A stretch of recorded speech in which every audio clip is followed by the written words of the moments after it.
I declare open the hearing of the Select Committee on the Tasmanian Freight Equalisation Scheme. I begin by acknowledging the traditional custodians of the land on which we meet and pay my respects to their elders past and present. I extend that respect to Aboriginal and Torres Strait Islander peoples here today. These are public proceedings being audio streamed live via the Parliament's website, and a Hansard transcript is being made. I remind all witnesses that in giving evidence to the committee, they are protected by parliamentary privilege. It is unlawful for anyone to threaten or disadvantage a witness on account of evidence given to a committee, and such action may be treated by the Senate as a contempt. Witnesses before parliamentary committees cannot be sued or prosecuted for giving evidence or for the content of the evidence they give. It is also a contempt to give false or misleading evidence to a Senate committee. Witnesses also have a right to request to be heard in camera. If a witness objects to answering a question, they should state the ground upon which the objection is made, and the committee will determine whether it will insist on an answer. Having regard to the ground which is claimed, if the committee determines to insist on an answer, a witness may request that the answer be given in camera. I now welcome representatives from Tasfarmers and Mr Matt Ryan. I understand that information on parliamentary privilege and the protection of witnesses giving evidence to Senate committees has been provided to yourselves. For the Hansard record, will you please state your full names and the capacity in which you appear today? I'm Mr Nathan Cowman. I'm the CEO of Tasfarmers, formerly the Tasmanian Farmers and Graziers Association. My name's Matt Ryan. I'm a former board member of Tasfarmers, TFGA. I'm a farmer and I'm also involved in a transport and logistics business which is involved in shipping primarily of produce into mainland markets. Beautiful. I now invite you to make a short opening statement, and at the conclusion of any remarks, I will invite members of the committee to ask questions. Okay. So I guess just as background, Tasfarmers is the peak membership organisation representing agriculture in Tasmania. We have well over 1,000 members from across all of the various commodities of agriculture that are produced in Tasmania. And I guess as a membership organisation, one of the biggest impediments to the growth and strength of the sector in the state in recent times has been feedback about the rising costs of freight and the challenges with the existing freight equalisation scheme in terms of meeting its original intended intent. I guess in our submission, we've made it clear that, I guess since the scheme was introduced in the 70s, the level of support versus the actual costs of shipping have drifted further and further apart, and producers have, I guess, done what they can to try and offset those costs through efficiencies in their business, but you can't do that ongoing forever. If we go back to the original intent, I suppose, of the scheme, it is there to reduce disadvantage for those living on the island of Tasmania, and we consider the scheme to, in essence, be the equivalent of our Highway 1, and I guess the underfunding of that scheme and the drift away from recovery of actual freight costs over time is probably the equivalent to the underfunding of the National Highway 1, and it therefore has flow-on effects to those trying to export or import goods that they need in the state to complete their business. I guess our policy position, just in summary, is that the TFIS should function for business from the point of freight dispatch to the point of freight delivery, and at the moment that is not the case, where it's more of a wharf-to-wharf rebate cost. We think that the rate of subsidy should be such that the final cost to the consigner of the freight should be no more than if the same length journey was made on mainland Australia from the point of dispatch to destination. That the rate of subsidy should be equal across all freight types, regardless of commodity. That the subsidy should accommodate all of the intermodal transshipping costs associated with that journey being made, and that the payment of the subsidy should be streamlined and simple to access and not serve as a deterrent for people actually accessing the support that they're able to access. And that, you know, if these matters were addressed, we would be able to give Tasmanian business owners the same competitive platform as their mainland counterparts. Thank you. Thank you. Mr. Ryan. I'd like to endorse everything that Nathan has just said. One of the main impediments for particularly the agricultural industry in Tasmania is a little bit of a side issue that is heavily impacted also with the TFIS. So I would concur that the rate of TFIS has drifted far apart from what the reality of the cost of shipping and transport is over a period of time. But I also suggest that there's some structural issues with regards to shipping in and out of Tasmania, which virtually pick winners between industries, discriminates against certain industries and individuals, and probably needs addressing alongside, or a discussion alongside, just the TFIS, because I believe that there are other structural issues which should be highlighted as part of this process. And I'll give you an example of that. There's a commodity rate system on Bass Strait, so that if you are to ship different products, it's actually rated differently depending on the product that you're shifting. So, for example, timber and building products are 20% cheaper to ship on the commodity rate system than dry agricultural produce such as onions, for example. That puts our industry at a huge disadvantage, and if you look at the cost of refrigerating other products that are of an agricultural nature, that's another 20% again, or approximately 20% again. So our ability to be able to compete in mainland markets is severely hampered by a system which favours one product or one industry over another. It may have been a system that was relevant 30 years ago or more when it was introduced, but it is not relevant to today's environment. It's not relevant to the way that industry operates today, and it is serving as a severe disadvantage to our industry.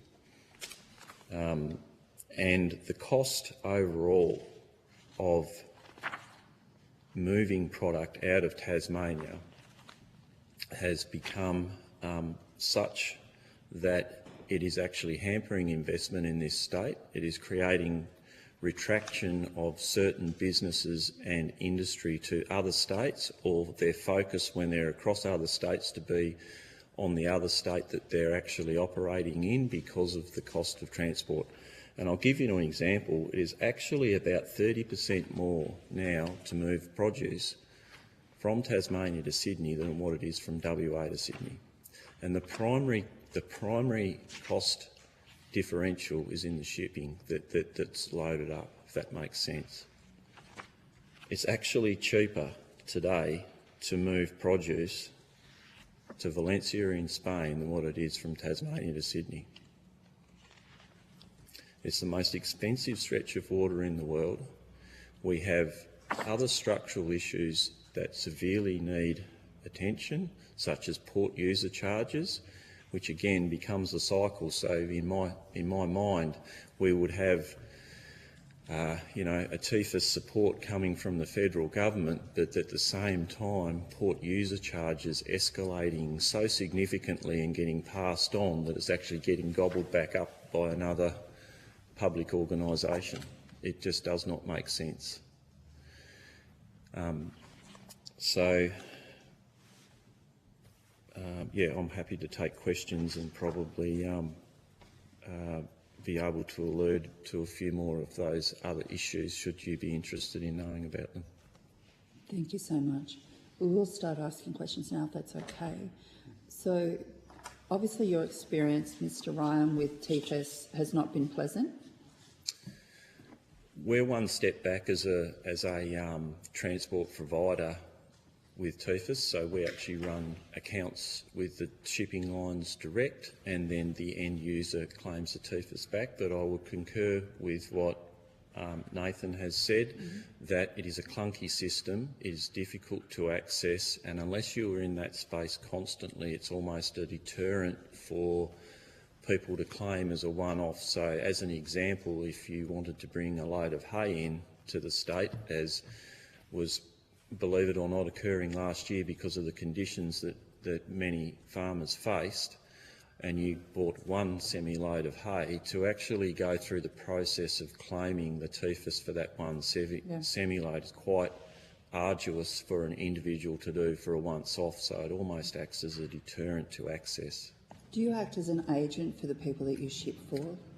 No. So we act as a transport operator, and we would pick up at, say, a pack house, for example, and we would transport that product to the market, whether that be a wholesaler or into say the Sydney markets, for example. I've spoken to another trucking organisation that actually collates loads, so is that an agent or well, you charge so much towards the TFS, claim that, but you collate a mixed batch of order. Do you do that? We bring mixed loads back into the state, so what we tend to do with our business is it services agriculture, but it might be bringing in agricultural supplies that would go to one of the retailers. Yep. And unfortunately, that's another aspect of the whole scheme where the end user probably isn't getting the benefit of the TFS, because at the retail end it would be questionable whether that's been claimed back or whether in fact that's even permitted to be claimed back. But what's coming into the state, the businesses that are ordering those items, you have to charge a certain amount for freight. That's correct. So they're absorbing that cost and not necessarily making the right amount back from the rebate or the equalisation? I would suggest that that's a possibility, and probably in some cases a probability, I would say. And would you also say that these retailers have to put that additional cost on top of the items when it goes onto the shelf or into the shop front? Of course they do. Yeah, yeah. With your membership, Mr. Kalman, how many people do you have that are utilising the freight equalisation scheme and possibly not using the freight equalisation scheme? We haven't got any firm statistics on that.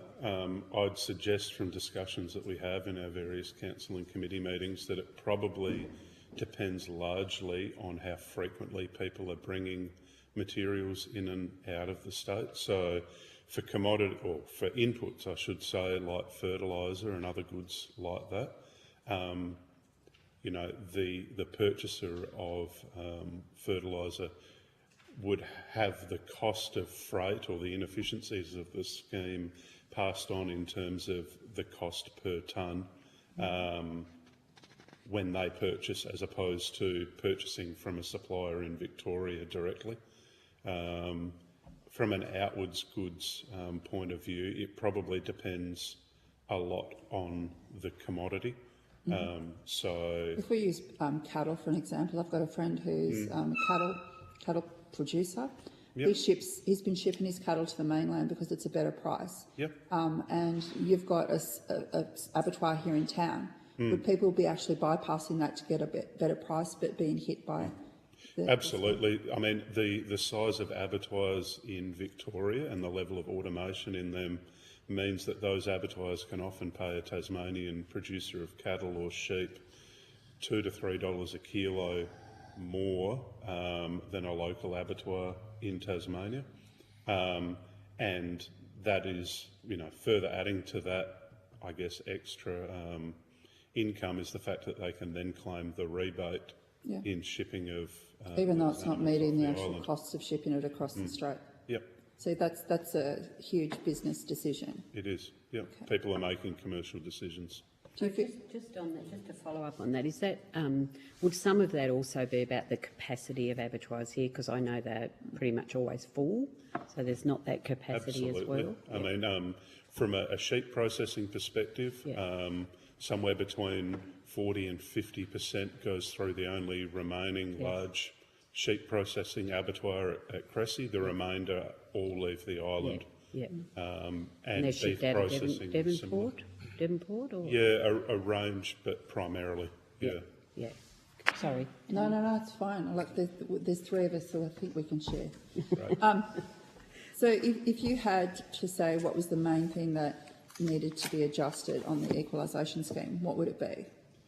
I think it is taking a big picture view around the true cost from the point of dispatch to the destination point of freight, and comparing that to a point-to-point journey, on the mainland of Australia.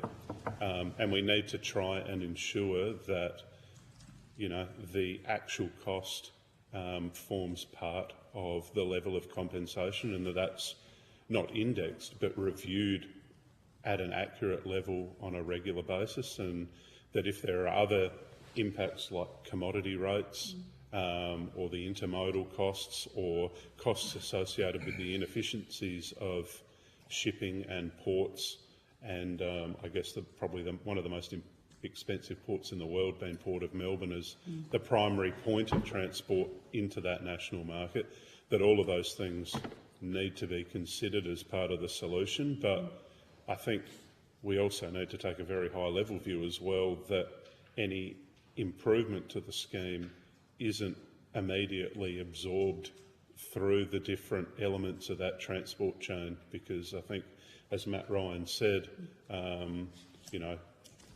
port fees and the like have risen exponentially, and they're a state-owned business, and they should be incentivising the growth of agriculture, manufacturing, value adding in the state, not acting as a disincentive. Highlighted that yesterday with additional fees, and it can get into the thousands of dollars. Yeah, Absolutely.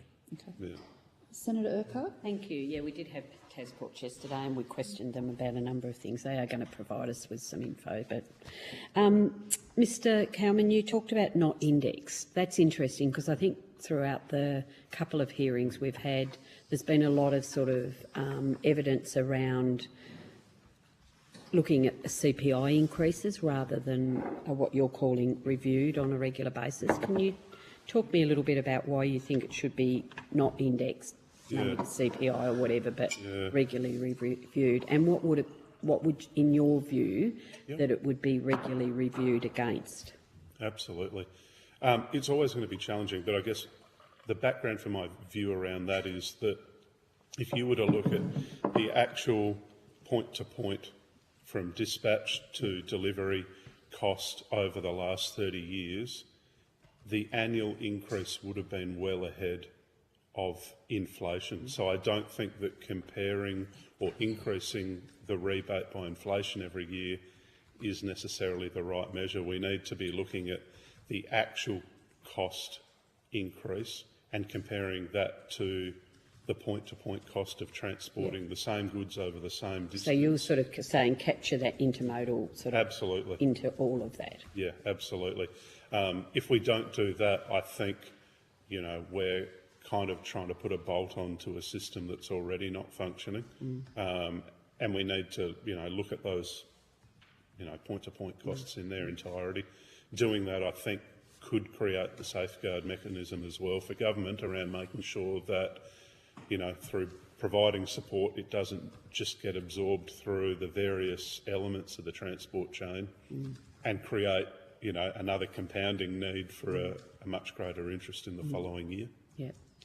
Mr Ryan, you talked about the commodity rates and you said that the issue discriminates, or I think you indicated that shipping discriminates on businesses and individuals.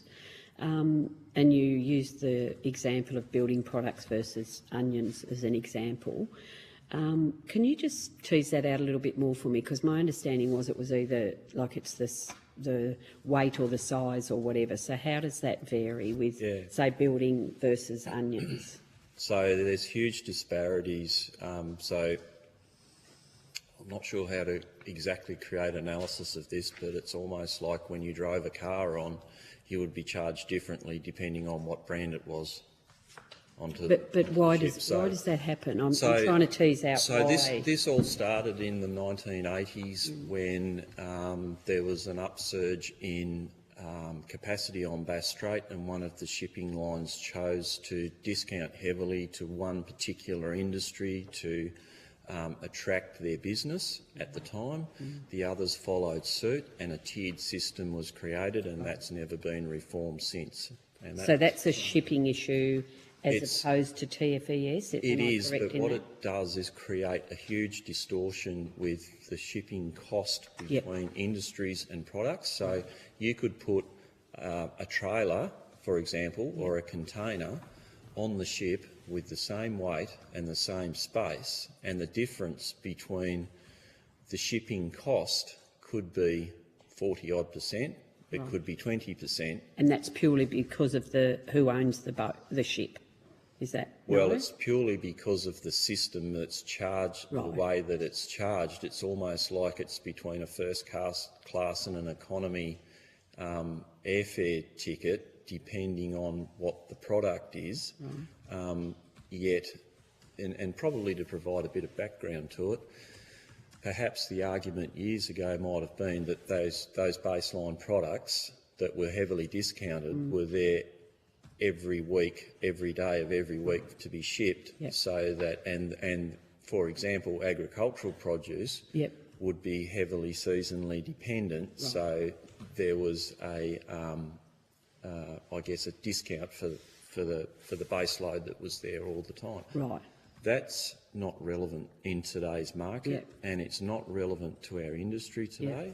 And I would challenge that every day of every week, including leading up to Christmas and during holiday periods when other industries are having some quiet time, the agricultural industry is outputting product every day and every week. So it might range from carrots to cherries to just the fish product changes, to but whatever.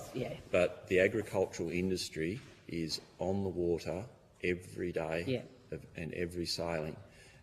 So that argument or that reasoning probably in today's economy, and particularly considering that we are trying to build our agricultural capacity in Tasmania, isn't relevant to today, and it's actually discriminating and creating a cost base that is making us highly uncompetitive in our markets, and it's actually stagnating investment.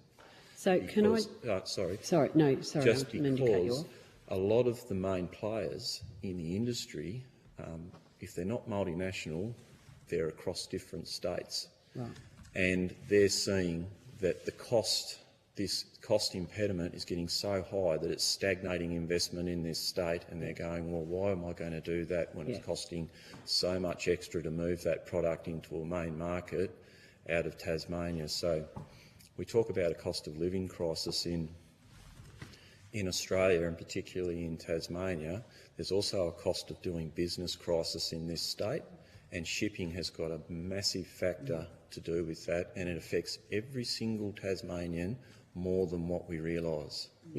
So just in terms of that example that you gave, putting the TFES to one side for a moment, that issue about the cost and the Ford versus the Holden, if you like, who actually controls that? It's the shipping companies? The shipping lines. The lines. So just to put it into perspective also, when you load up those costs with fuel surcharges, the amount of, on a percentage basis, that the TFES actually is relevant to those commodities is reduced significantly, if that makes any sense. So the commodities that have got the cheaper rates benefit more from the assistance on a per tonne basis than the commodities that are paying a much higher rate.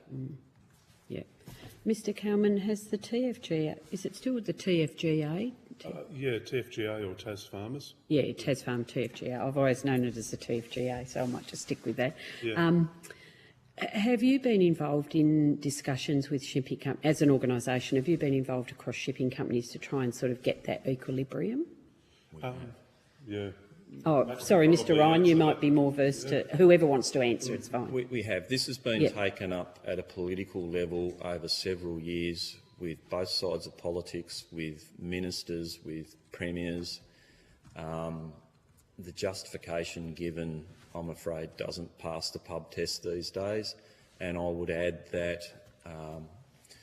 in 2021, in estimates, some questions were put to the CEO of... So can I just clear up Tasmanian Parliament estimates? Yes. Yep.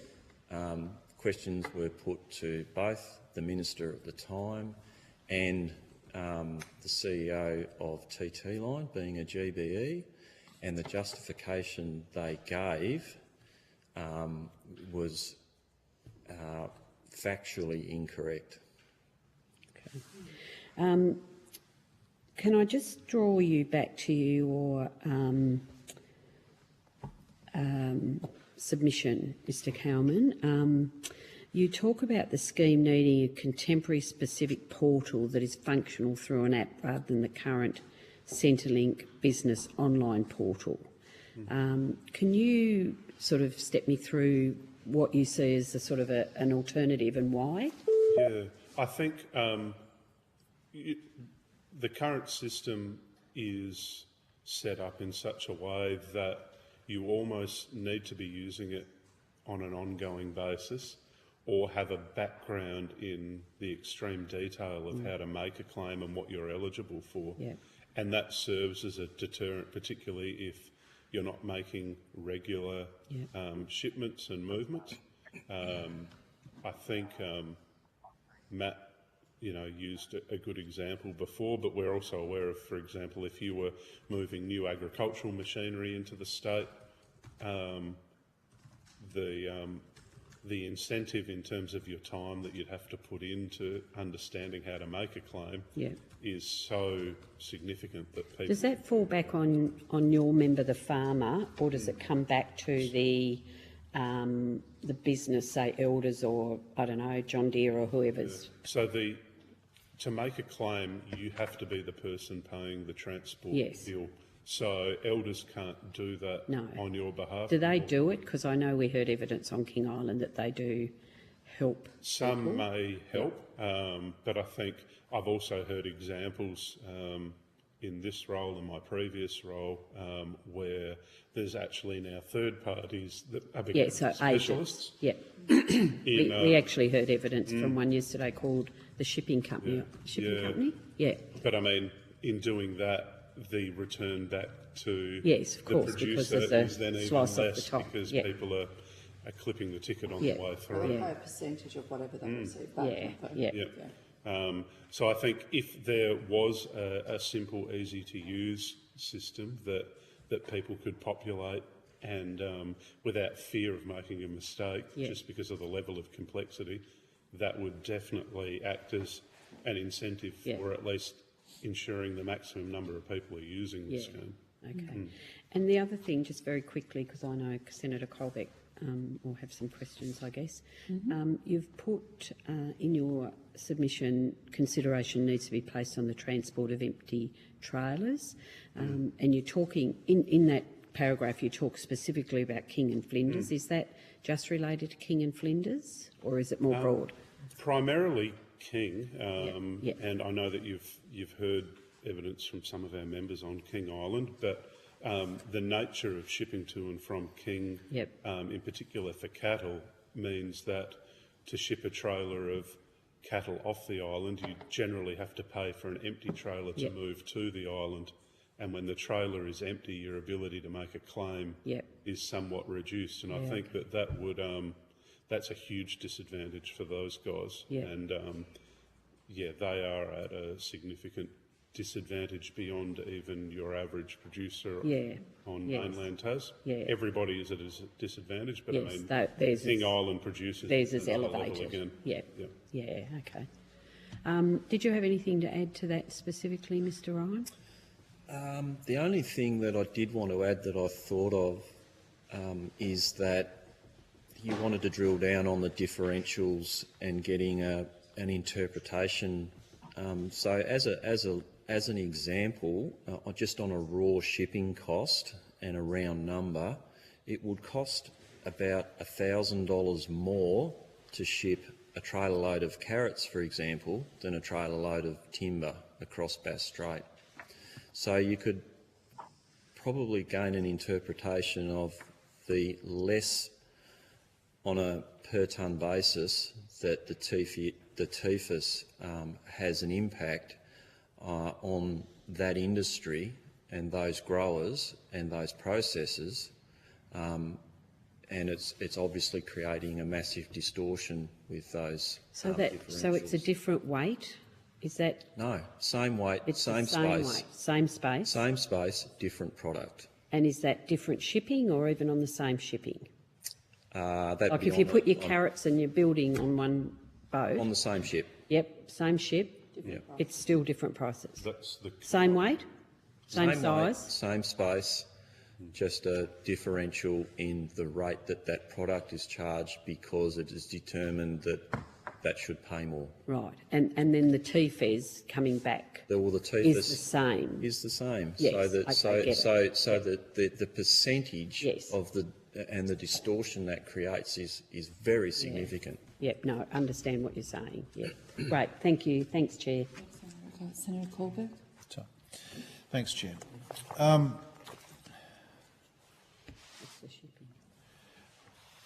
Your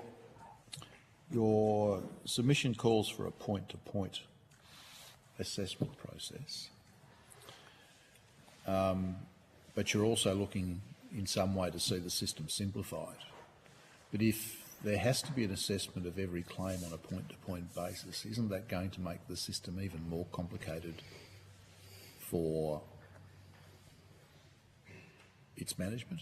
I mean, if you have to assess every single claim from every different point of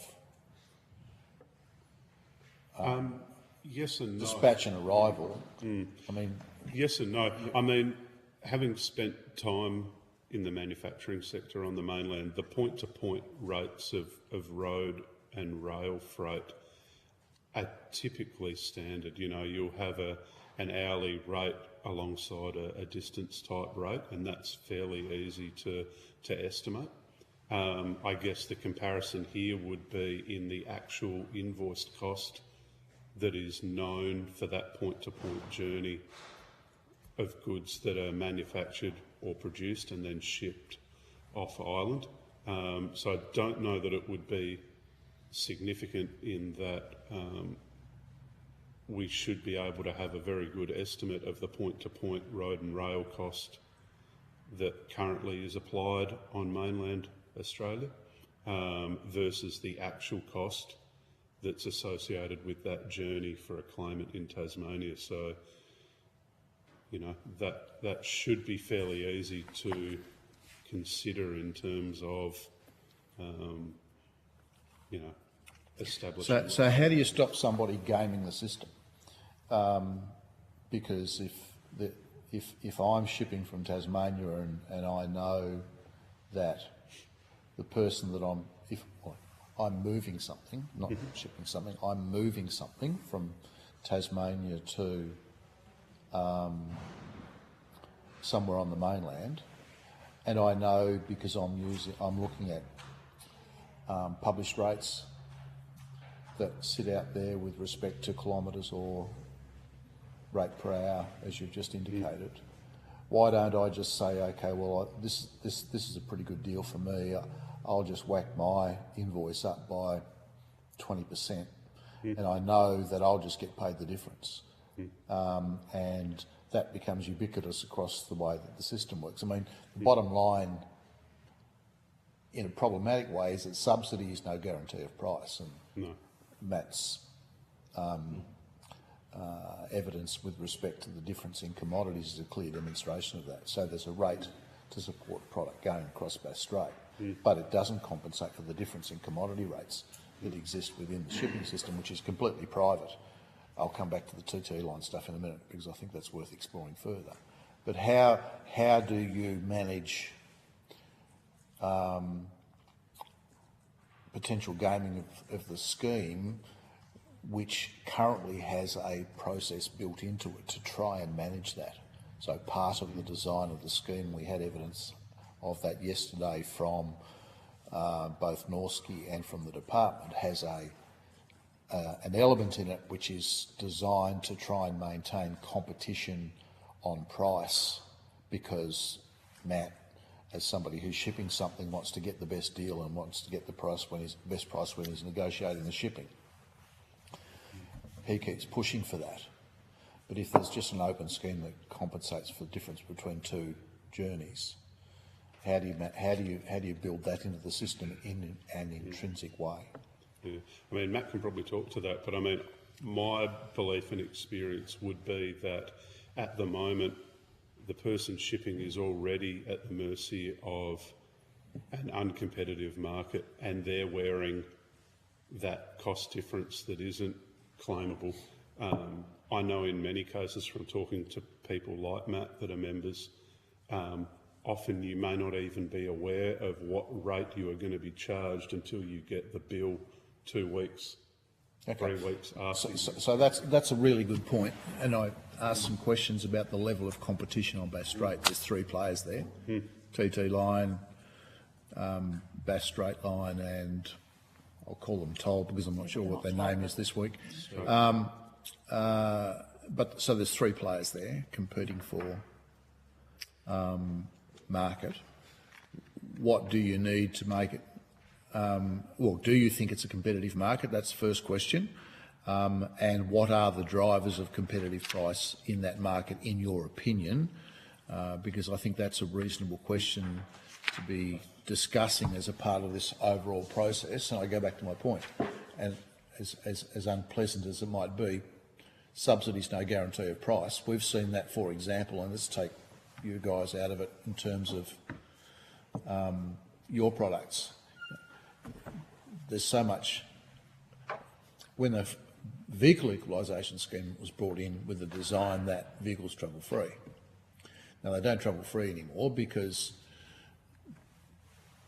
the subsidy goes into the system, but the price that's charged for a vehicle now exceeds the subsidy, and that fluctuation isn't necessarily the growth in the price for a vehicle isn't a CPI thing. It's what TT Line decides to charge, or whoever's shipping vehicles decides to charge.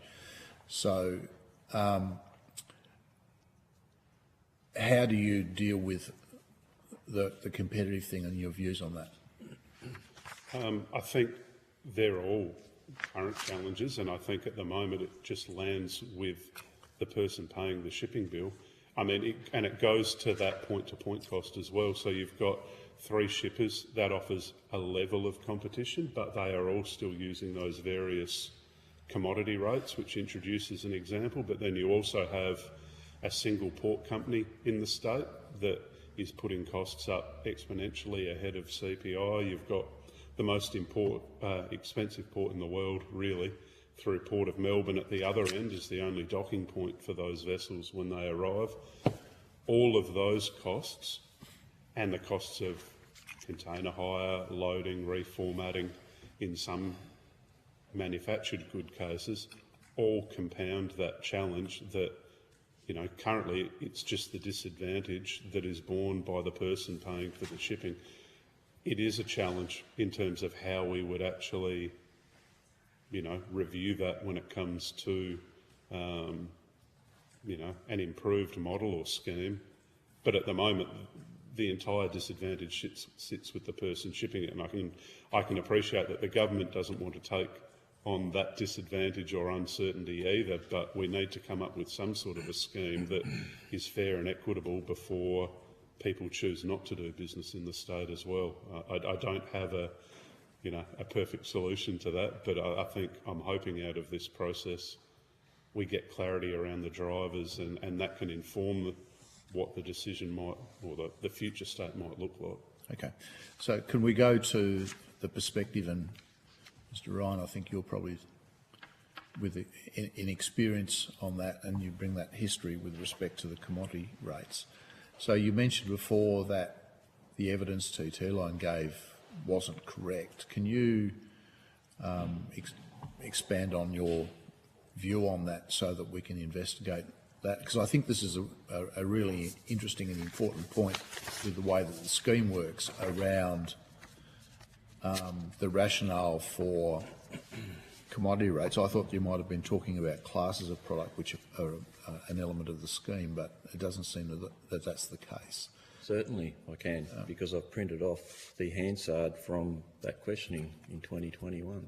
Okay, go. So the CEO of TT Line at the time was asked, during Tasmanian estimates, why do some commodities such as carrots cost more to ship than other commodities of the same weight and the same volume? And the response was, we don't price freight based purely on weight, it's based on the commodity type and the time of year commodity type, similar to any other business that's transporting, which seems a little bit vague in that response to start with.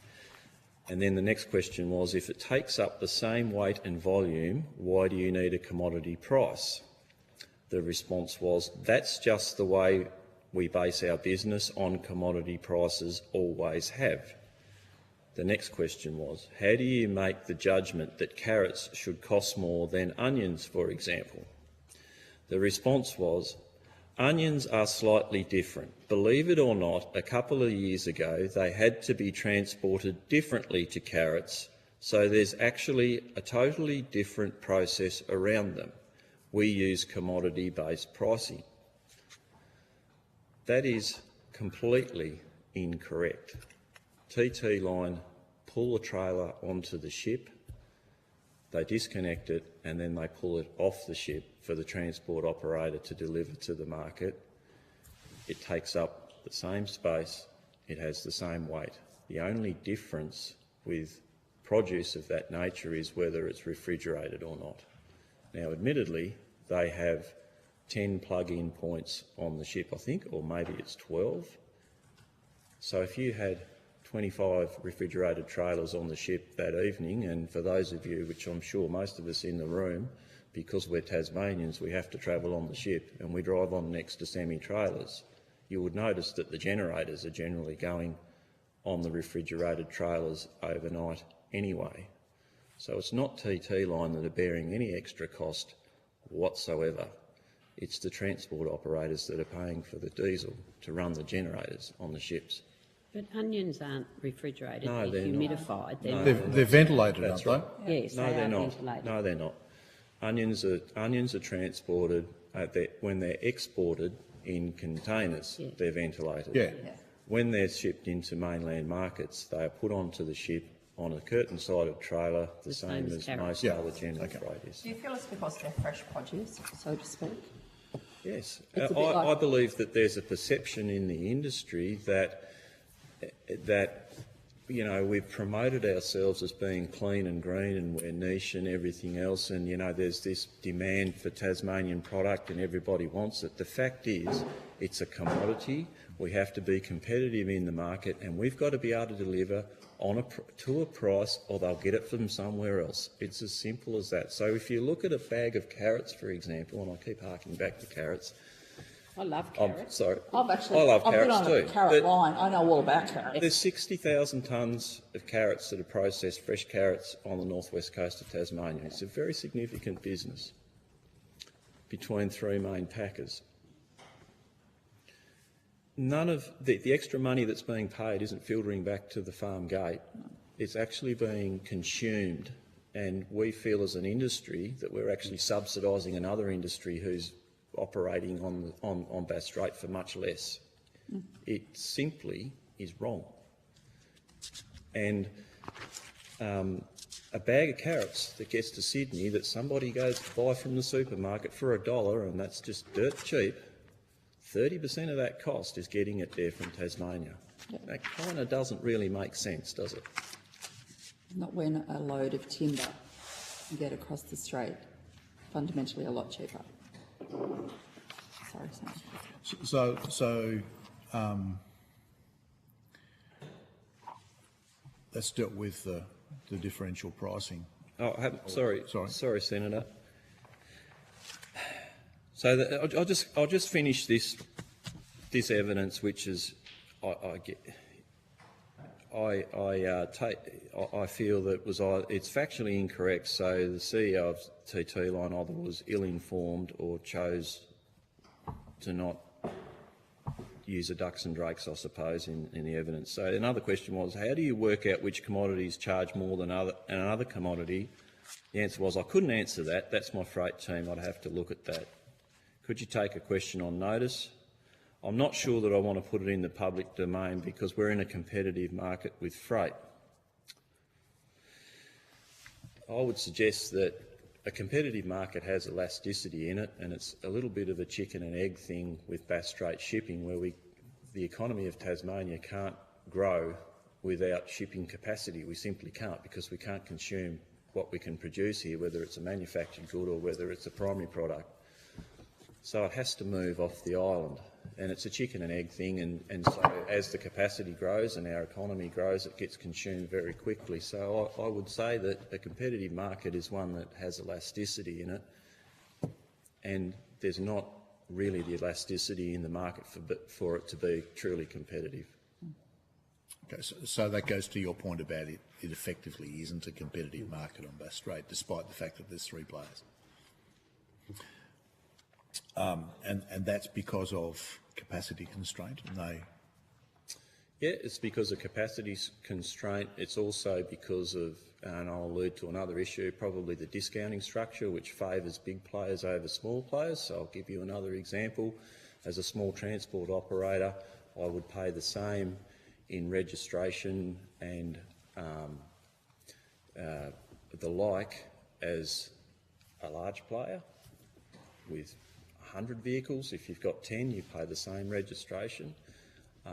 With shipping, you will be favoured hugely, a huge differential in shipping costs depending on how much you spend. Now, I understand that business is about the more you buy, the more leverage you've got, etc., and applied to, say, tyres or fuel, it might be 5%, but when it becomes 15% differential, it's very hard for smaller operators to compete in the space with large operators and be competitive and offer a competitive. Only way we can survive is offering a level of service that larger operators don't perhaps offer, or being in a niche. So I'll just put that there as an example as well. So in a true competitive market where there was more elasticity, perhaps you'd have a little bit more bargaining power than being a small operator in that type of environment. So does that apply across all 3 operators? I'd say so, yes. Okay.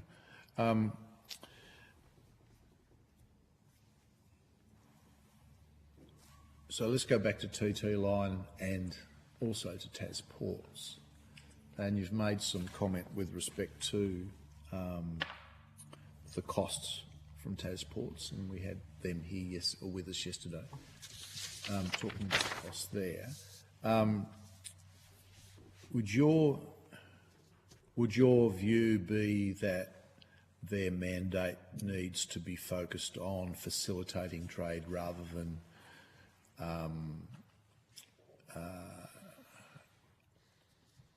operating on a, let's say in inverted brackets, commercial basis as a commercial operator,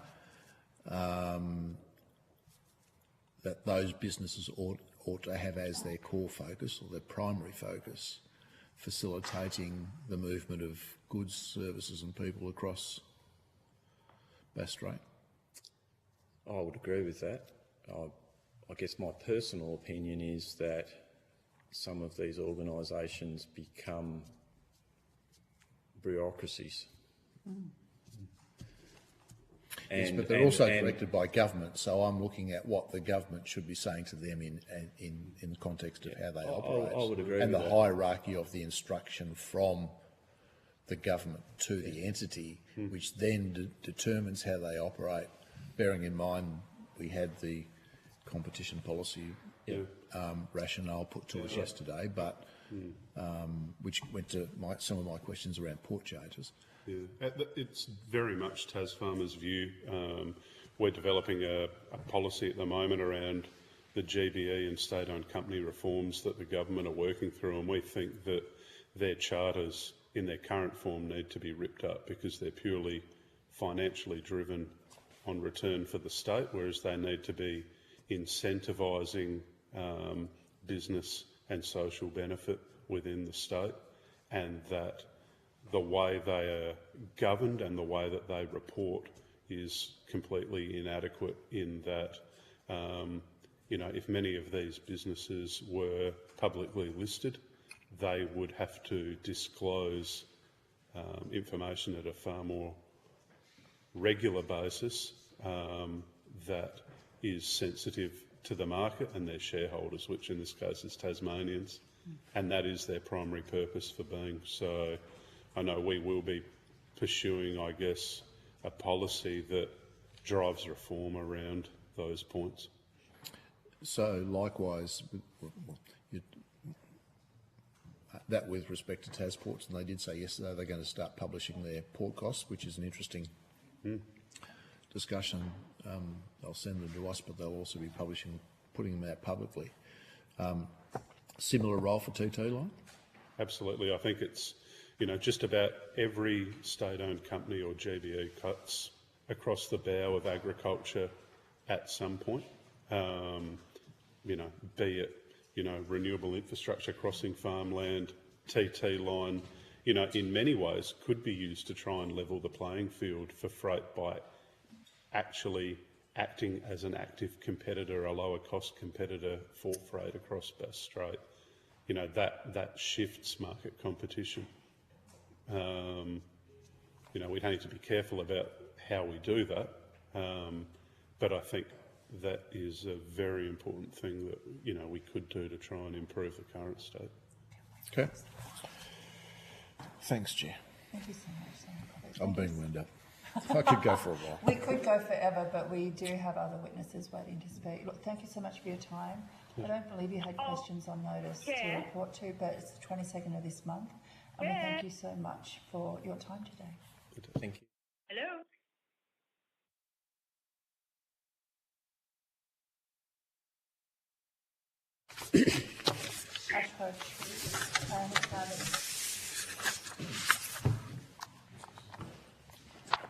I now welcome representatives from Ashgrove Cheese. I understand that information on parliamentary privilege and the protection of witnesses giving evidence to Senate committees has been provided to yourself. For the Hansard record, once you've settled into your chair, I would ask you to introduce yourself and where you sit within Ashgrove. Thank you. I might grab a little bit of water. Claire's online, apparently. Yes. She's just asking. I cannot hear her. No. I apologise. If you'd like to introduce yourself and where you sit within Ashgrove, please. My name's Corey Harris. I am the logistics manager on the executive team at Ashgrove Cheese. I represent the business as a participant within the scheme, but also as a Tasmanian family-based business that has multiple challenges where the scheme may or may not be assisting us in a competitive market. Do you have a short statement that you'd like to read out? I certainly do. In terms of my contributions and questioning today, I've deliberately kept it low-key. This is more about the ability for small to medium players and our ability to remain competitive as a Tasmanian-based business, both in a national and an international market. Our business has grown, our business has grown exponentially over the last 10 years. We've started off as a family-based business, 5 dairies, vertically integrating now to have high-value products as part of our market offer, and our ability to service an ever-increasing need from that market is becoming higher and higher in terms of cost and challenge and complexity. Over the last 2 years, our main challenge has actually been filtering out either non-commercial or non-competitive market segments where we're unable to provide a competitive or a commercially viable cost of service to those markets. And as a consequence, we've had to scale up and work into the markets of the larger national players. So we are supplying Coles, Woolworths, IGAs, major food remanufacturers, rather than our core business, which is high value consumers that are looking for a high value premium product for direct consumption. For me, as a participant within the scheme, I have what I would call a rather unique background. I am probably nearly 25 years of working within the TFES framework as both a freight forwarder, an agent, a global supply chain manager, and now Tasmanian-based business, trying to move my products out from Tasmania into the mainland market. The scheme itself, from my perspective, has always been a line haul centric model based on a point-to-point measure between the mainland, whether it become Port of Melbourne and the Port of Devonport, at 420 kilometres as a single leg, and everything is measured against that particular route. As a small to medium business, we do not have the quantity or the capacity to scale up into a line haul model where we are managing and shipping either 20-foot equivalent units or 40-foot semi-trailers to be able to maximise our ability to service the market and reduce our cost to serve. We're a niche player.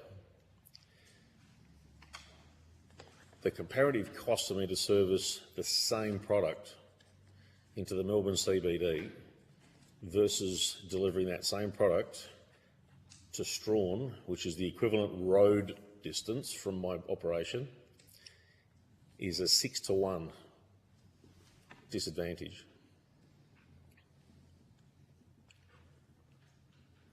So 6 being to Melbourne, Correct. 1 being to Strawn. Yeah, just to clarify. Yep.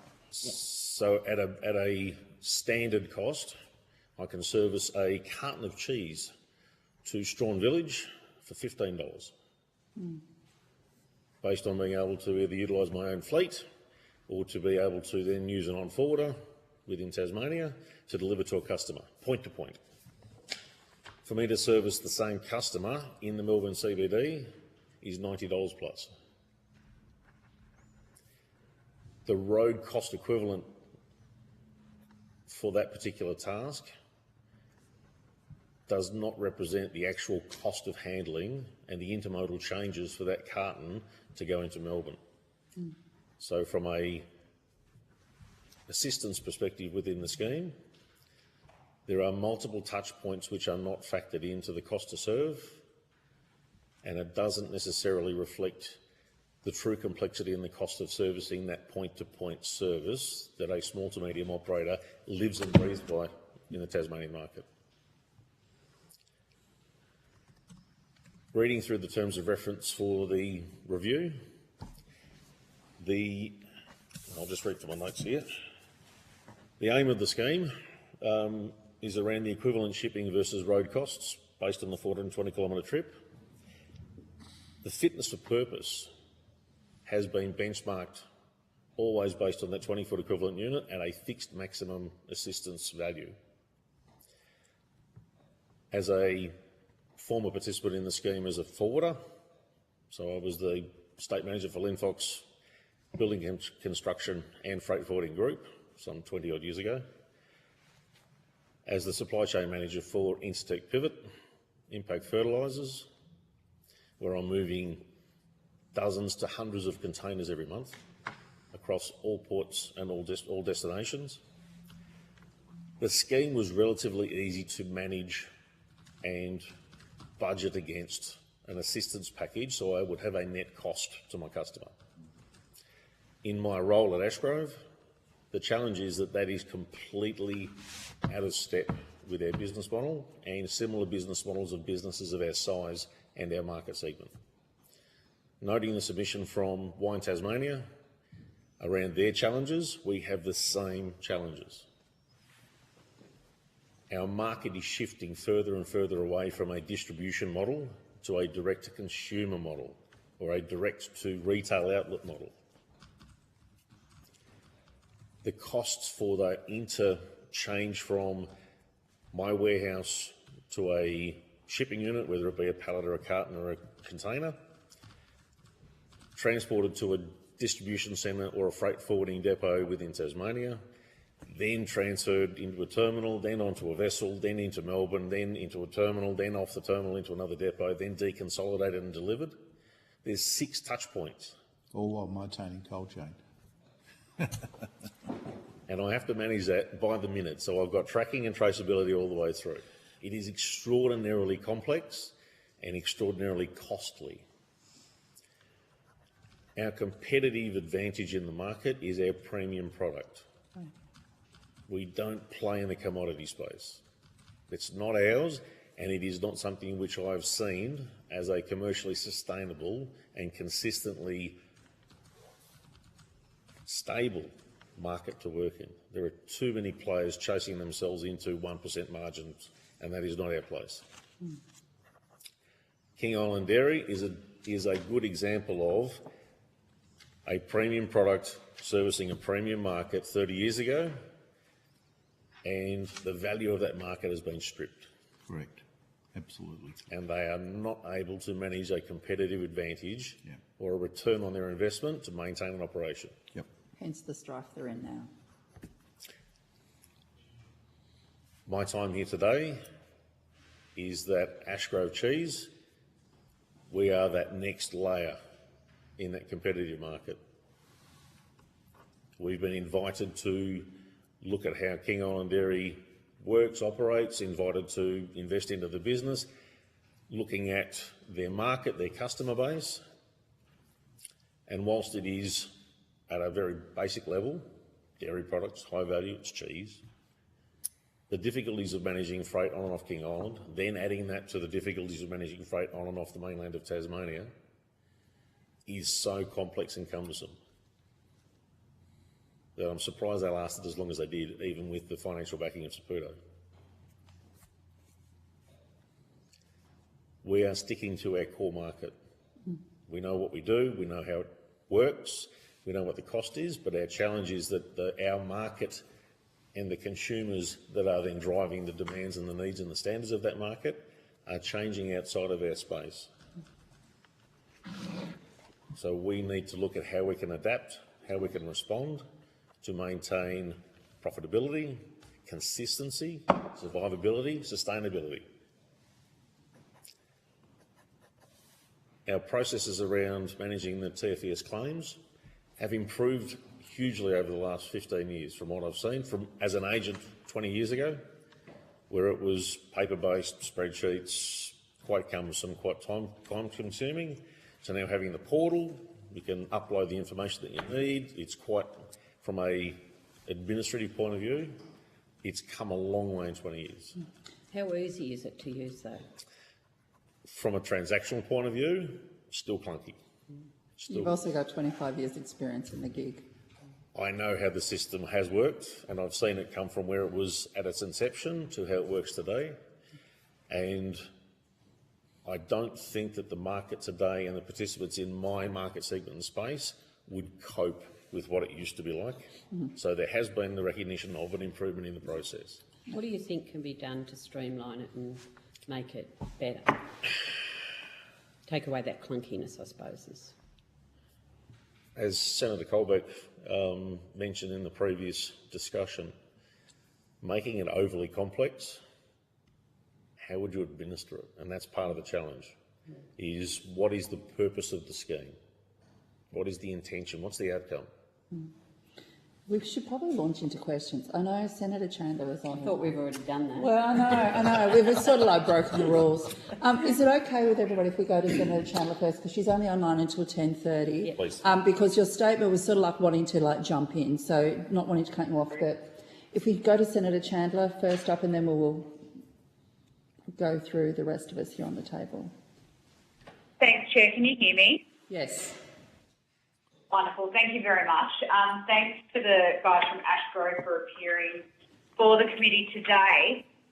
Just a question that I was asking other witnesses yesterday. One of the issues, as I see it with the TFES, is that it seems to be very reliant on us all as senators coming together and wanting to have an inquiry into whether or not the scheme is fit for purpose. And we heard from witnesses yesterday that there has sort of been this steady decline in the support that's been provided under the TFES and whether or not it's really been fit for purpose, particularly over the last 20 odd years or so. So if we were looking forward, what sort of review mechanisms do you think the TFES needs in place to make sure that it does continue to be responsive to the needs of Tasmanian businesses? So, frankly, you're not all relying on a Senate committee to improve the benefit of the subsidy to Tasmanian businesses. Thank you for the question. The purpose of the scheme was around the cost differentials between a line haul road task and a sea freight equivalent task to get the products to Melbourne. From what I would like to see, or what I would suggest as something that needs to be brought in as part of the conversation, is a two-tiered structure within the TFES framework, where there are the line haul component, which is the core part of the framework as it currently exists today, but an indexed proportion of that framework to cater for small to medium enterprises that are not able to, or are at a price point uncompetitive in trying to manage their lower volume, lower value products into the same market. As a freight forwarder, in my prior experience and in our current roles, most commercial contracts where there is a freight component, so this is a direct business-to-business commercial arrangement, have what they call a rise and fall mechanism, which is a series of inputs similar to the CPI indexation. Multiple elements, they are all factored on core parts of the cost model for a business, where there are labour, power and services, fuel, maintenance, costs for registration, capital, all of the elements that go into a cost model for a business. That model may have some application in a second tier model for a small segment of the participants within the scheme. The ability then to have that as a published index that can be factored into the online portal. So there could be where you are, what you do, what are your percentages of your cost to serve, and what is the freight component, the direct freight component, but also your intermodal change costs to get your product into a position where it can be shipped, which is different from a line haul task. Those can be factored in as a standard index. So the 4 tiers or the 4 classes of claimants within the scheme could also have the eligibility to participate or utilise that index to manage that cost to serve and have probably a clearer or a more concise ability to look at their net cost in terms of their operation and the service to their customer. Does that answer your question, Senator Chandler? Yeah, no, that's really useful. Thanks for that. That's probably all from me, Chair. That was very comprehensive. Thank you, Senator Chandler. I appreciate your time. I'll ask a couple of quick ones and we'll move to you, Senator Code. Is that okay? Yeah, sure. So 25 years in the game, you've been everything under the sun, it sounds, with TFES. Within that, though, do you have any insights into why it is failing so badly? Like, what would be the quickest and easiest way to do a review of it? What would be your top 2 things to address straight up as a recommendation? As Matt Ryan had talked about in his submission earlier, the discrepancy between the shipping costs and how they are managed is disproportionate to the distance that we're travelling. Yep. It's a very expensive bit of water. There are a lot of complexities in managing a very short supply chain in terms of the route. I don't believe there is a easy fix, otherwise it would have already been kicked into play a long time ago. It's hard. It's a repetitive system that we're doing, yeah. It's trying to finesse something which its purpose was to philosophically connect Tasmania to the mainland so that you could literally jump in a car or jump in a truck and drive to Melbourne. We've already figured out we're never getting a bridge or a tunnel. It's not happening. I can't see it in any time soon. However, the players, when the scheme was in its inception, were all factored in large volume, heavy industry, big players.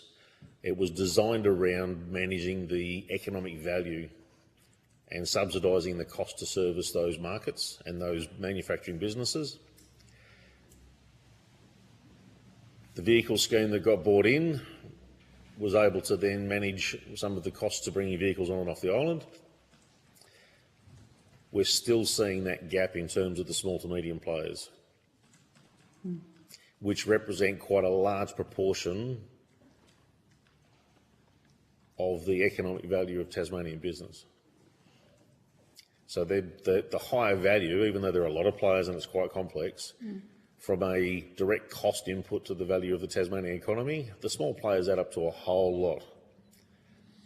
But they're hard because they're not the same. There's not one size fits all. They're from all points of the compass. It's hard to manage alignment. It's hard to manage consistency. And it's very difficult to deliver parity. Considering you're so experienced in this, can you understand why a lot of small businesses, producers, don't use the scheme itself? The administrative cost and the burden is disproportionate to any potential assistance that comes out of the scheme. Yeah.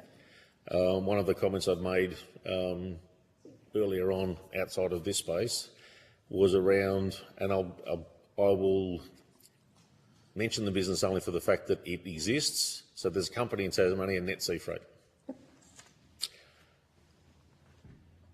They provide a service to a market where it is just too hard or too complex, or people don't have the time or don't see the value in sitting down and actually understanding the mechanisms of the scheme, the way that it's administered, and then being able to manage their costs and provide that subsidy to compensate for the freight.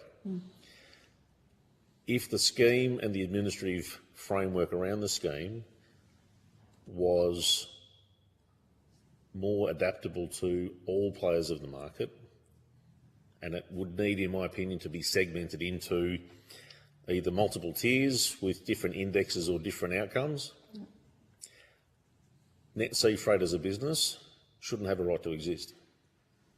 They only provide a service because it's just too hard. It's just too hard. So as a small player, I've had multiple businesses in and around my area where they've actually come to me for assistance. Can we put our freight with yours to consolidate it, to get it onto the mainland? Because it's just too hard and too expensive to do it on our own. We don't have commercial relationships with forwarders. We don't have sufficient capacity, volume, value. So those businesses are now, these are startups and these are long-term businesses, they're small goods manufacturers, they're niche players. And there's lots of them. And they've got no route to market. A lot of them go under too because they can't afford to do it. Or it's too complex and they wind up overcomplicating a very simple process and the cost kills them. Has Ashgrove ever thought that they may not be able to get their produce out? That they may have a danger zone within their business, like Saputo and King Island? In a physical sense or in a business sense? Business and physical, probably. In a physical sense, we're limited to 5 freight services. Yep. 3 shippers, so 2 services out of Burnie, 2 out of Devonport, 1 with TT Line, the Spirit. The business, so Ashgrove as a business have focused on our core range of products in our core market, and from a risk management perspective, we have almost got to the point of saturation with the Tasmanian market as a domestic marketplace. So our growth in Tasmania, fairly static.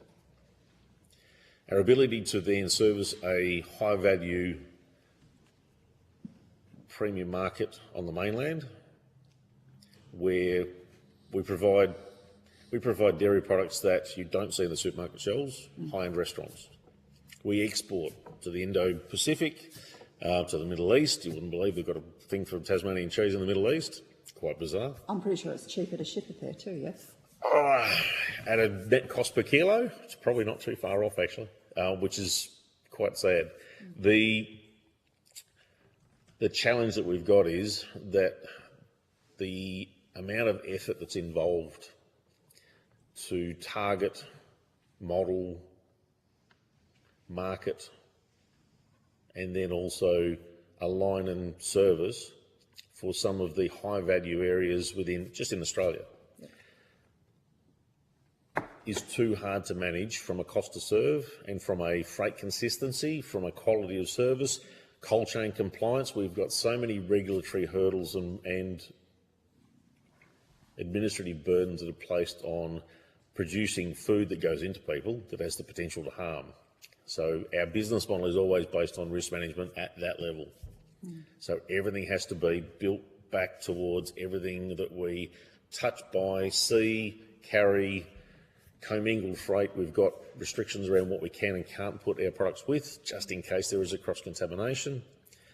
We've got to manage cold chain compliance to within a degree across thousands of kilometres and multiple touch points. Otherwise it is rejected or has the potential to harm at the point of consumption. All of these things are not privy to most people within the marketplace. Not at all. So our focus has always been stick to what we know, stick to what we're really, really good at. Our challenge is that we've now saturated the Tasmanian market. Our next steps, we've worked with the national retailers, so we're now Coles and Woolworths. We used to deal with Aldi as a forwarder and a distributor. We don't do that anymore. They were looking for a commodity product. It's not us. It's not us. We supply Bataki. We supply Maggie Beer. So we send our cheese to Tanunda in country South Australia for the Maggie Beer team to then put it into some of their multi-packs and their hampers and the like that then go back out again. At a pallet level, it's actually cheaper for me to send a pallet to Tanunda in South Australia than it is for me to send half a pallet to Gippsland. Thank you. Senator Urquhart? Thanks very much. Can I just clarify that Saputo is a business decision, King Island is a business decision. Correct. It is. Saputo And made, I don't not want linked to- to TFES. No, I don't want to. I just want to clarify that just in case there was any, and they have made a decision to close a number of factories in Australia since they've taken over.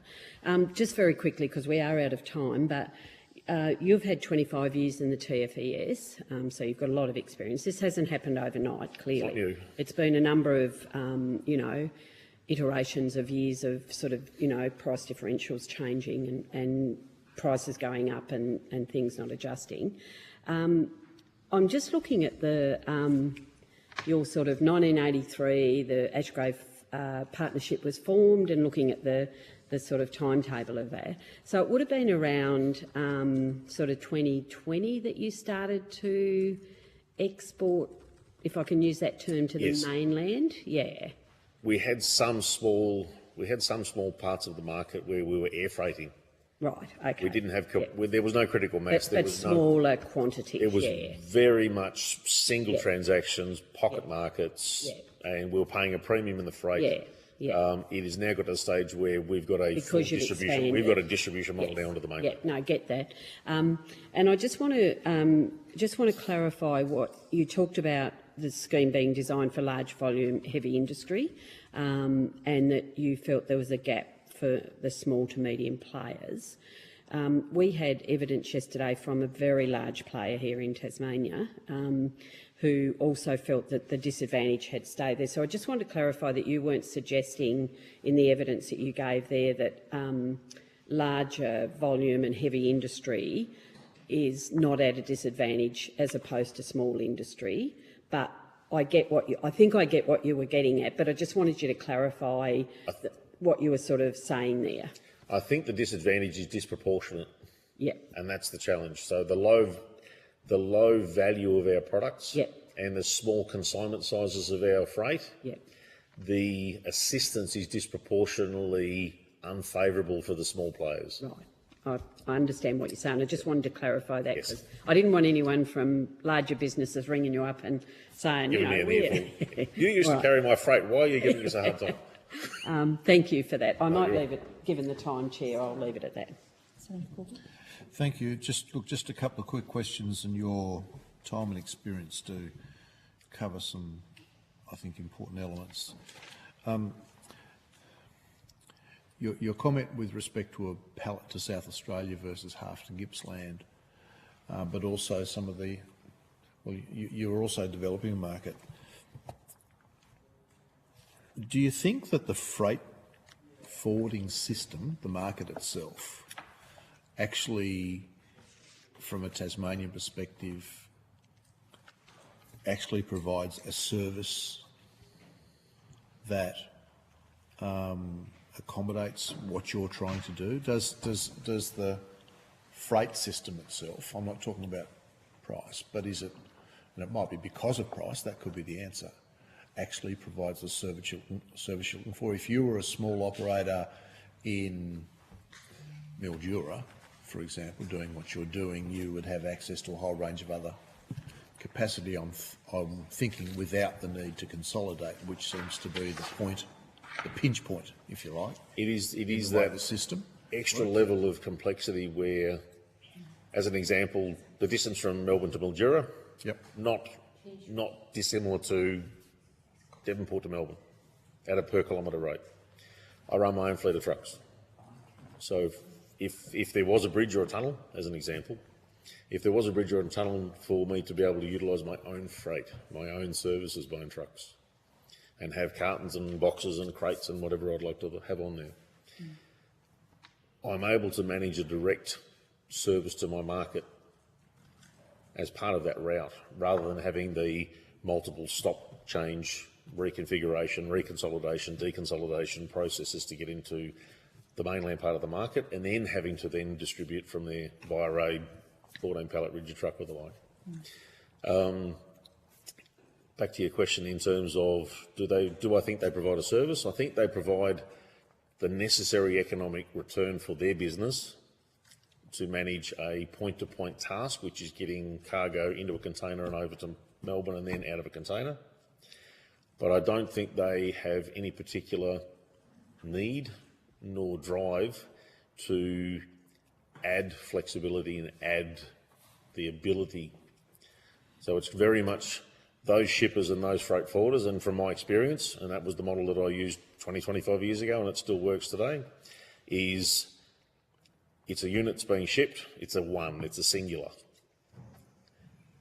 Adding the complexity of all the bits and bobs that go into that container, as an example, or a trailer if it's going via any of the carriers on their vehicle decks, is not something that I will extract any value out of. It'll add administrative burden, it'll add a lot of complexity, it'll add a lot of risk. So the focus from a forwarding point of view... And therefore cost. From a forwarding point of view, keeping it simple in their space. From a shipping point of view, keeping it very, very simple in their space. It's a handling unit on or off. The terminal handling charges at both Devonport, Burnie and with the Spirit, and also in via Melbourne, are extraordinarily expensive compared to other terminals and equivalent shipping operations around the world. Extraordinarily expensive. But from the volume of freight and the infrastructure and the capital that needs to be invested still to provide that service, I can see where the costs actually are aligned. We don't have that critical mass at a global scale We still need the infrastructure to do it, but we're not utilising it at its full capacity and its full extent. So its unit rate's higher. Sorry? Its unit rate, therefore, is higher. Correct. Okay. In terms of supply chain, and this is slightly different, but a progression on from where you're just talking, do the structure of the major supermarket or the major supply chains that for what you're producing, food, product, do they limit the opportunity in the market in that sense? So, if you're into Coles and Woolworths, you have to supply into those supply chains. How does that work differently to where you might be sending stuff to, say, South Australia, to Maggie Beer? With the larger retailers, their supply chain processes are quite constrained. Because they've got a lot of other providers that are supplying products into limited resources, their distribution centres, they've got so many loading docks, so many truck times. So we have booking systems to hit delivery slots in Kewdale in Western Australia at Perth Airport that I need to manage from the point of dispatch from Elizabethtown, and all of the complexities around getting it over there. Mr. Harris, sorry. Sorry. Just check. Was it from 2020 that you started using the TFES when you got the larger sort of volumes? About what year? 2003 was when the larger volumes kicked in. Oh, okay. From Ashgrove. Oh, right. No, not from Ashgrove. No, but from Ashgrove. What's Ashgrove's history of the TFES? It would be 2007-8. 2007-8. Okay, yeah. I was just looking at your sort of time frame, and yeah.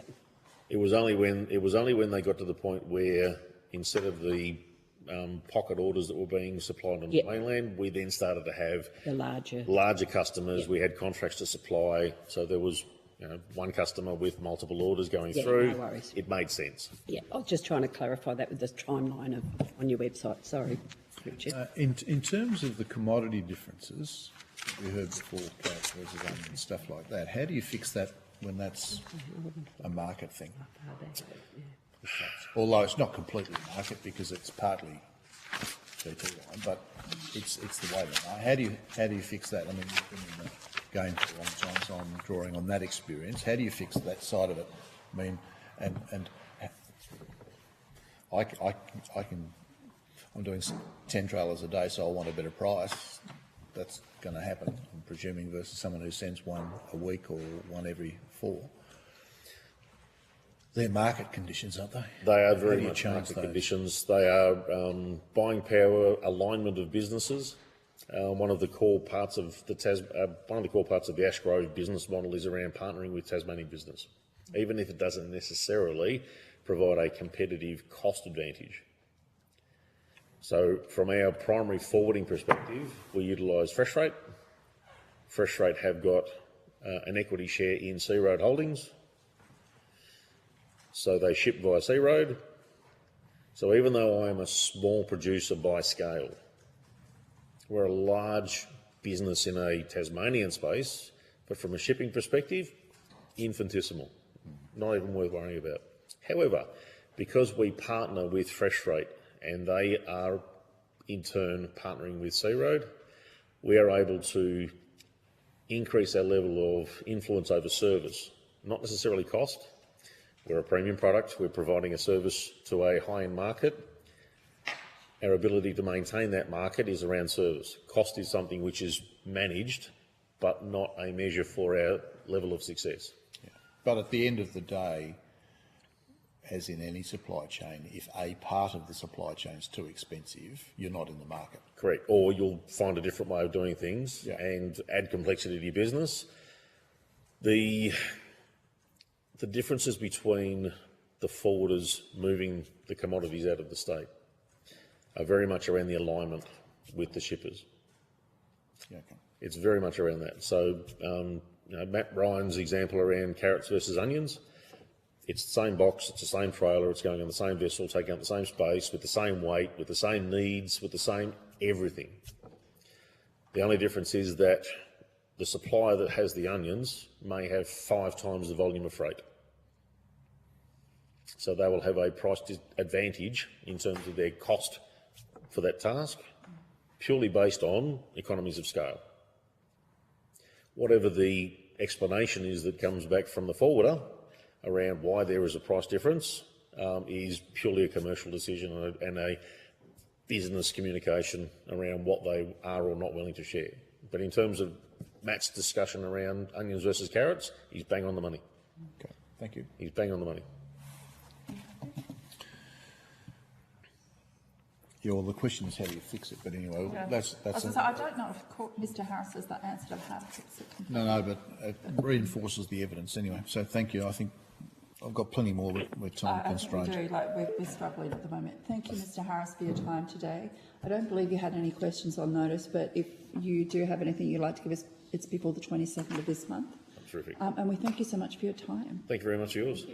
Have a good morning. Thank you. And we will suspend for 10 minutes.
I now welcome representatives from Tasmanian Agricultural Productivity Group, the Tasmanian Transport Council and the Ship Consulting.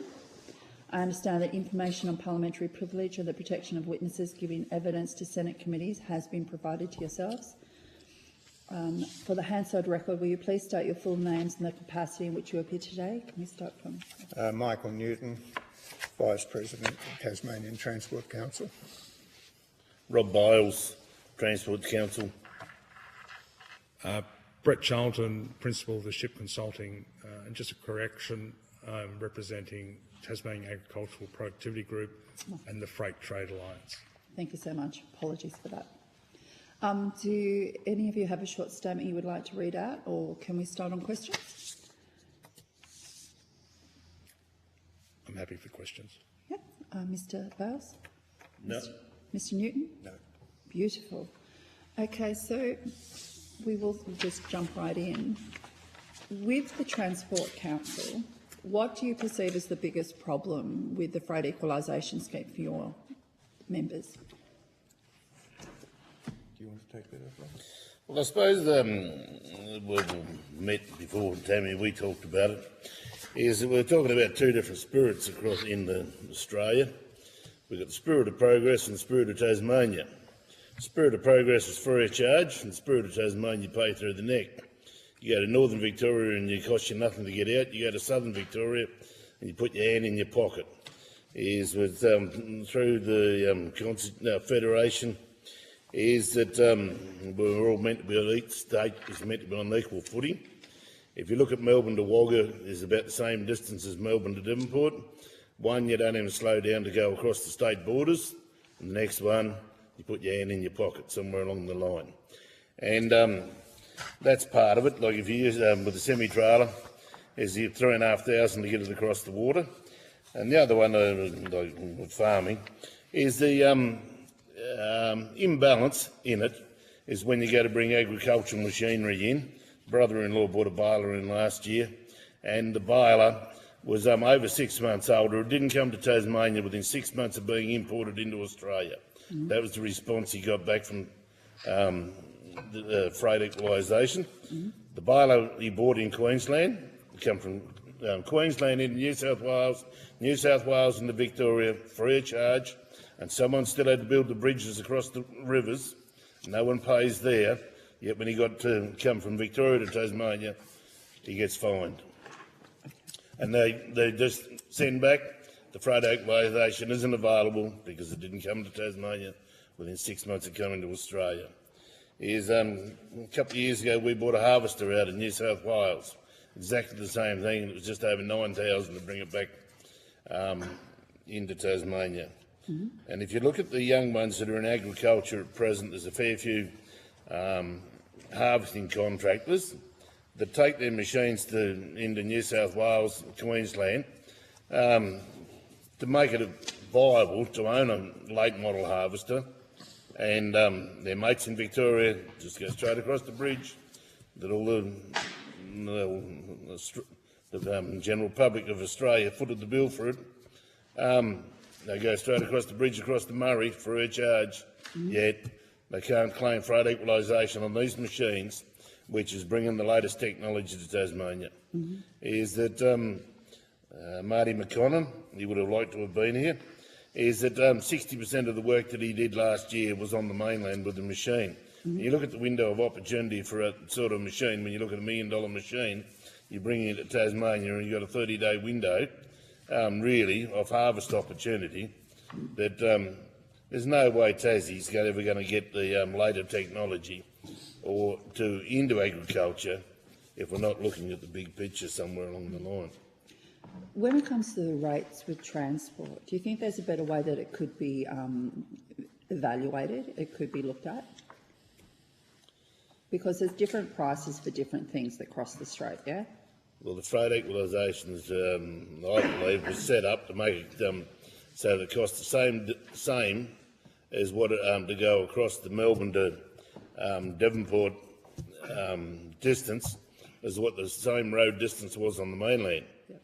So if you look at Melbourne to Wagga's 440 kilometres, $2.50 a kilometre with a semi-trailer, $1,100 is what's over and above that, or that should be the freight equalisation rate less $1,100, somewhere along that figure. So in your mind, it's quite simple what the equation should be. What was that one? In your mind, it's very simple what the math should be on this equalisation. Well, it's meant to be competitive to the road freight charges on the mainland. Yep. And if you just look at Melbourne to Wagga, Yep. it's a good. It's across the state boundary. It's the same distance. So how much are we actually absorbing as businesses versus what we are getting back on the rebate? Well, it depends which product you've got on. Yep. Because a few years ago we carted hay out, and that was ridiculous. It's how cheap it was to cart hay out. Yeah. We were going to Melbourne cheaper than Smithton. Well, I think that's wrong. But then when you get something bigger and you can't claim freight equalisation, that's not quite right either. Yeah. Mr Charlton, what feedback have you gotten from your membership about the freight equalisation scheme and how it's utilised and it could be improved? Thank you, Senator. The feedback that I've had is predominantly on the international basis, but with some domestic use, of course. I guess the point that I'd like to make on behalf of the people that I'm representing is that the freight equalisation scheme hasn't been looked at for some time, and there's quite a considerable cost impost that's come into the market over the last few years that probably needs to be accounted into the scheme. You'll note from my submission that I've given some pretty hefty detail around the port access fee, terminal access fees, sorry, in Melbourne predominantly, which we consider our hub. So on that basis, the feedback that I get is that the TFS is essential for our trade in Tasmania, has been for many years and will continue to be so. So the very first aspect of my point is that we need to retain the TFES and it needs to be protected. So that's number one. Number two is that we need to look at how it's processed and the levels of it's being applied to the various movements across Bass Strait, both northbound and southbound. Why do you say it needs to be protected?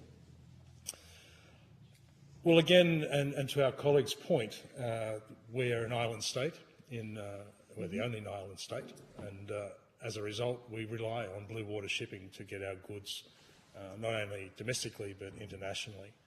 And we do have a cost impost on having to run ships across Bass Strait, as opposed to our colleagues on the mainland. And there will be arguments against this from various, some committee members actually, but I can feel comfortable in saying from my experience, you'll see in my submission that I served a period of time on the National Freight and Supply Chain Strategy panel for the federal government, and we looked quite a lot into BITRA and those sort of things. Been, in my opinion, and from some of my colleagues, there's been quite a lot of investment on inland ports, rail and the like to accommodate movements around mainland Australia. We don't have that luxury. We don't have the luxury of, nor do we feel that we need to have the luxury of having infrastructure here that accommodates, say, large international vessels. We have a perfectly good port in Melbourne, which is a hub, an excellent hub for our international shipments inward and outwards. We have what I believe for first-class services across Bass Strait, which quite heavily investment from the likes of tolls or Straight Link, and also from Sea Road and TT Line. So, you know, we have those investments in place to protect our volumes across Bass Strait. They will need to be looked at down the track quickly soon, because those volumes are starting to reach levels that are questionable. But we don't have the luxury of having these inland road and rail networks that can accommodate our movements across Bass Strait. So that's why I consider the TFES to be an important aspect, because it mitigates and it contributes to the cost impost that we do face to go across Bass Strait. I should add, and again you'll see in the report, and it'll be a constant theme of what I say here, is that the costs to the freight task and transport task have increased It'd be a brave person to deny that. You only have to look at inflation to see what that is. But the impacts for inflation, from my belief and from some of my colleagues, comes from the wage increases we see for transport companies. We see the cost of goods and replacement of parts. We see, the legislation, cybersecurity, all of these aspects that have happened over the last few years, particularly since COVID. We've seen significant increases to the cost matrix of how costings have worked. And I should also add and firmly believe that, from my perspective, I can't see a mechanism where these freight rates are going to decrease or flatline. When we look into the future, we have challenges ahead of us. Not something that I feel strongly about is sustainability. I was the ambassador for Australia and Papua New Guinea for sustainability for the company that I represented, and as a result, I would attend global meetings for the company that I represented, DSV, which is one of the largest freight companies in the world, and the rate of change in Europe particularly is staggering, and the investment that's being put into trucking, alternative transport means, is something that's going to come Australia's way very quickly. And from my perspective, there's very little in comparison to Europe particularly that's been implemented to be able to accommodate that. So there's going to be a very large infrastructure cost coming our way, which will be passed on to the users of the transport system and thus the consumer. It's been mentioned a few times throughout. So you're saying additional cost? Yes, I mean, if you look at terminal access fees for the likes of DP World, VICT and Patrick's, you're seeing significant increases there. I won't go into the details as to why. I've found that quite intricacy in the report, so you can read that. There's a lot of data into that. But a lot of those costs are coming for investment into ageing infrastructure. If you think that we're going to have to change our trucking from, I don't 100% subscribe that we'll be going electric, but at some point I believe hydrogen will come into play quite a lot. That's not going to be a cheap process, and the trucking companies aren't going to just do that out of love. No. They will be investing into new infrastructure. Not to mention the reporting. I can't tell you the intricacies because I haven't studied it deeply, but I am aware that the 1st of July next year there's mandatory reporting on carbon outputs. So that's an administration task, and it's going to be another cost like our H&S and other things that's going to be part of a business. Industry is not going to just wear these charges. They just don't wear them. It is going to be put into their cost matrix and it will become part of their costing to the consumer. Should that have been noticed by previous reviews, or put into the working plan moving forward for the scheme? Because it is mentioned that there are regular reviews, but it doesn't seem that the reviews have been forward-thinking. Look, Senator, I mean, my goodness, I've got to be careful not to be sarcastic. The freight and logistics advisory panel that I was on was a very prime example, and that was a federal group from the Department of Infrastructure. Nowhere from my appointment, which was 2019 for 3 years, I think it was, might have been 2018 actually, nowhere in that initial freight strategy, which is our national freight strategy, did it mention sustainability. So things are changing at quite a rapid pace. I'm sure you're very much aware of that. You take into AI, you take into climate issues that we're experiencing, and believe me, as much as the science can be debated, it's not something to be debated when a typhoon closes down a port or ships are delayed due to constant issues in the Gulf of Mexico. Not to mention the political and issues we have with instability around the world, particularly the Red Sea at the moment and the Suez Canal. It's quite a difficult place to transit. So as much as I'd like to say should it have been accounted for, I feel that our philosophically speaking, our world changes so quickly that if I could give one suggestion to committee, perhaps a 4-year review is too long. If we bring it back to a 2-year and maybe have 1-year inputs into that particular model might be a good model to do, because things are happening so quick that 4 years is just not going to cover these things that should have been mentioned in a review. But if it's not part of the national viewpoint, then the chances are it's not going to be picked up. Taking into account the cost to get across that piece of water, because the distance never changes unless they move the port that we go to, what mechanisms should we look at for the amount that we put into the TFS for the rebate back or the assistance back? That's a bit of deeper thought that's involved. I can give you, from an international perspective, some history, and I'll make it quick. Back when we, before the Fair Work Act came in and we had cabotage, we used to have a shipping service that we'd call into Bell Bay, which was a AAA service. It was a consortium of 4 shipping lines. There'd be MISC, MOL, PIL and OOCL.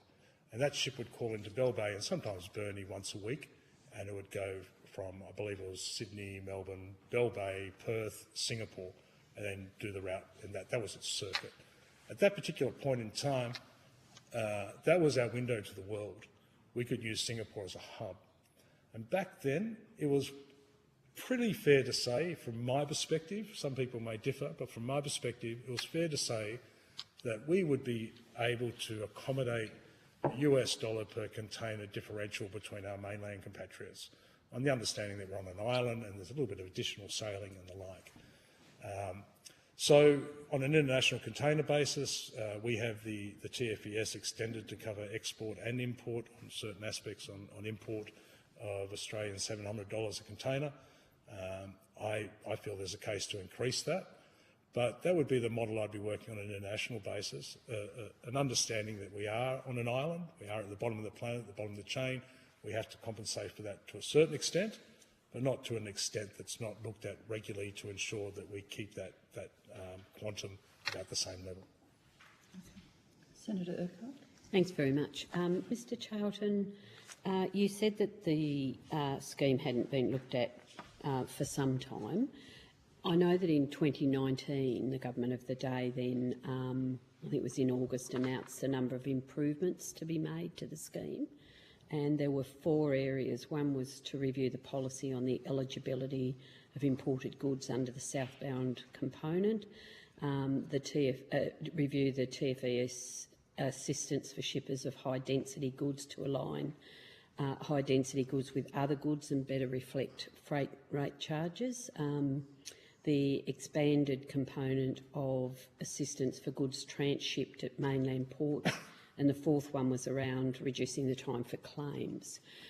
Has there been, like you said, it hasn't been looked at for some time, have you seen any sort of marginal improvement in that time from 2019 when those 4 areas were looked at?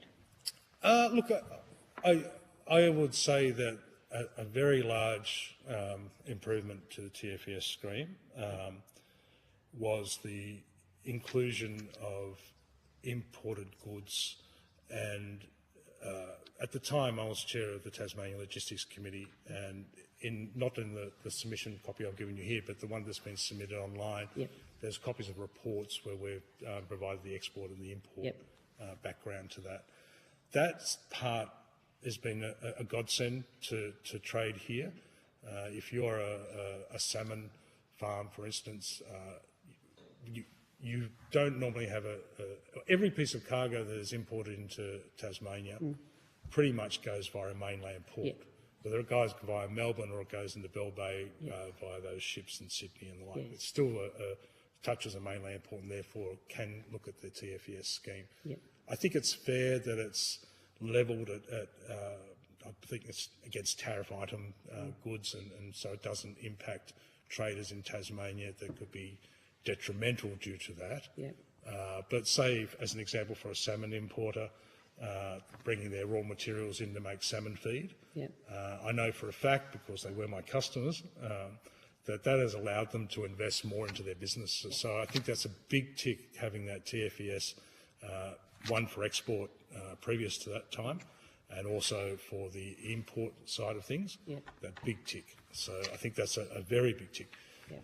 On the negative side, I believe that the reduction in time on claims was a mistake.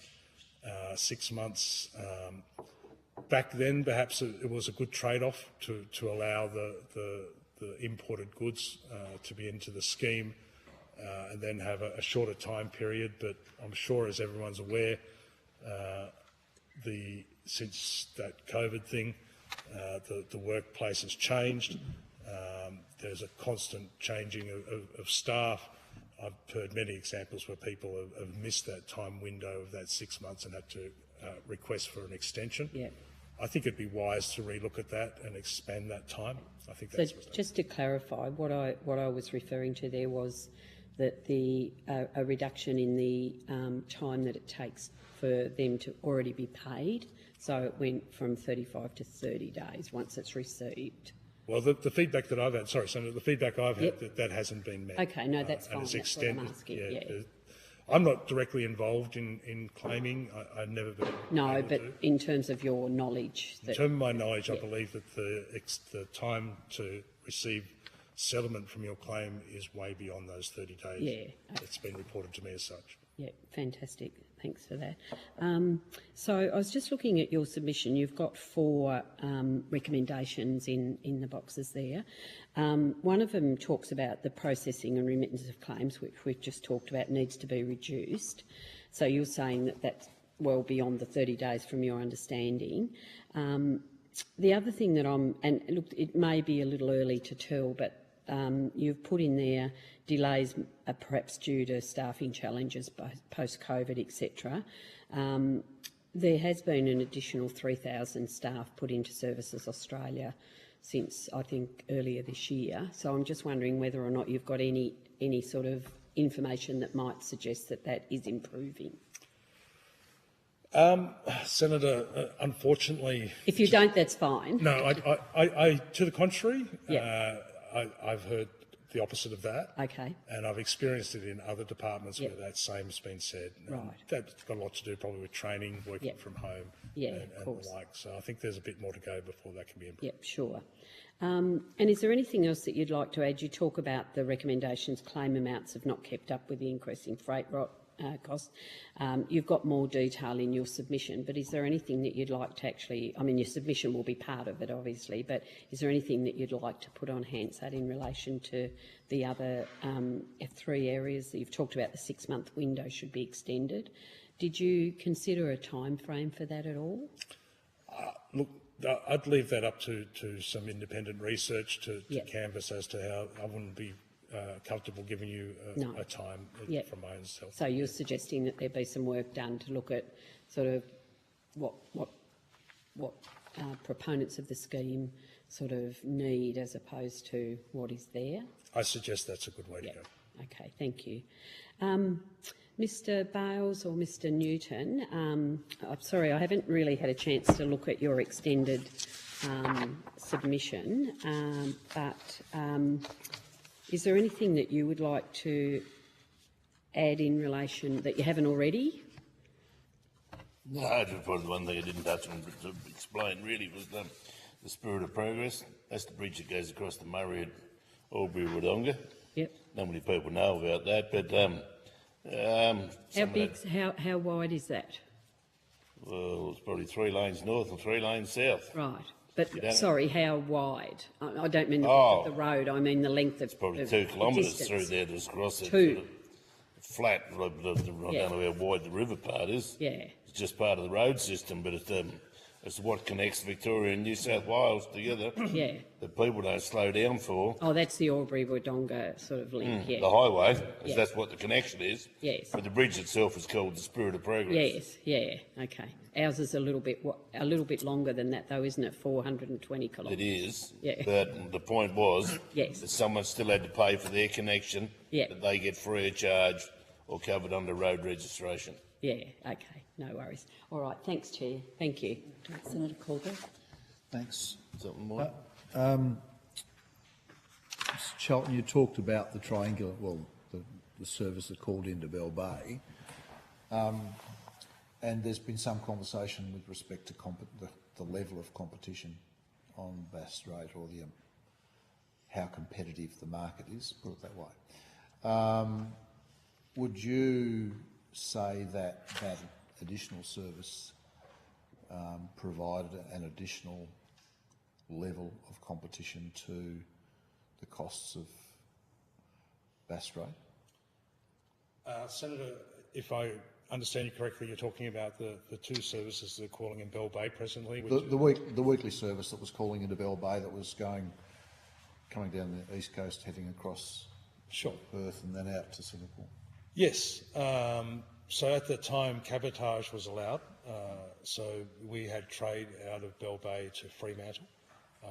And one of the reasons why the service was pulled, and as a result of that and other things, I believe MISC, which is a Malaysian-based shipping line, have actually pulled out of Australian shipping completely. When that Cabotage and Fair Work Act came in, and broadly, I'm sure you're aware, it's Australian international vessels in Australian waters had to be flagged in Australia and be paid Australian wages. We saw a significant change when that happened. In Tasmania, we lost our international connection. Everything had to go across to Melbourne. And I think we were in the wilderness for about 2 years, so our freight costs went from that $200 impost that I mentioned earlier to having to pay probably about $1,100, $1,200 a container across Bass Strait. So our freight costs went straight up because we had no other options. But as far as domestic cargo goes, we did lose those domestic connections. And there was other examples too. I believe one of the examples that was given to me, can't give you numbers, but Bundaberg Sugar used to bring all of their sugar in containers down from the port in Brisbane down the east coast of Australia. Once that cabotage was pulled, they had to go to rail and road, and that was a significant change in cost imposts for them as well. So that piece of legislation that came in really impacted and changed the freight landscape in Australia. Pardon me. I believe the intention of that legislation was to have private industry invest in coastal shipping with Australian mariners. Unfortunately, it didn't look like that's worked, and I know there's a fair bit of work going into Australian fleets at the moment to see if that's viable with Andrew Johnson and his department. So it'd be interesting to see how that plays out. Just to expand on that slightly, and I think it's important, we have two services in Bell Bay which are international shipping lines, MSC and COSCO. It's an interesting international service. They don't actually, unless you're going to New Zealand or some Pacific islands, which there's not much that does, to be honest, it's basically a feeder service. So they tap on that ship, say coming from New Zealand into Melbourne, down to Tasmania, and then back to Sydney, back to New Zealand. So that is actually used as a feeder ship into Sydney to meet with the liner services that go through to the international ports. So in regards to them providing some competition into the market for pricing, I don't think pricing-wise they've been that effective, as when you look at their freight rates, they're either built into their freight rates or declared separately is what they call a TAD, Transport Additional Charge, which is effectively the same cost as going across Bass Strait on either Sea Road or Straight Link.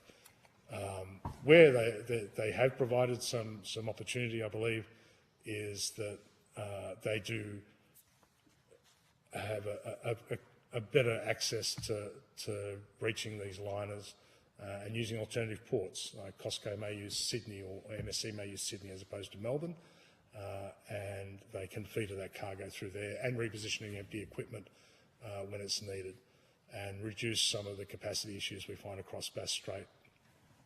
But in that sense, they're effectively just meeting the market, not necessarily setting the market price across Bass Strait.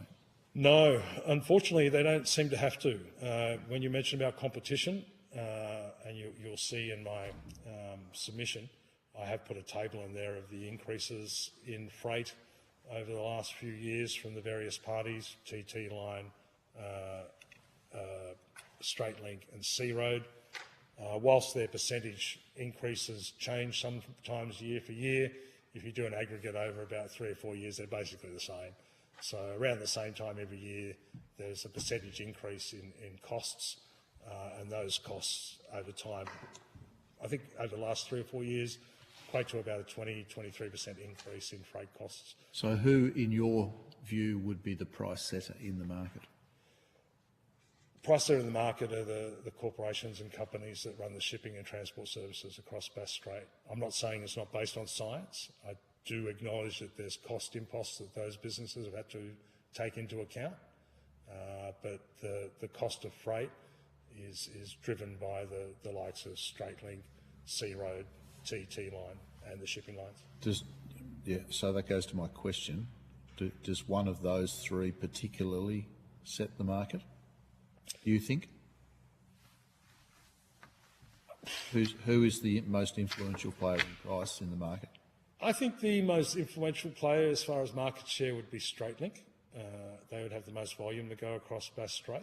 Yeah, I think they've got, well, in container freight, they've got about 60% of that. Correct. So between, I mean, there's, I think it's fair to say Sea Road and Straight Link are competitors, and they will compete to win business that suits their requirements across Bass Strait, not necessarily for the benefit of shippers, but you know, you have to look at it from a shipping company perspective.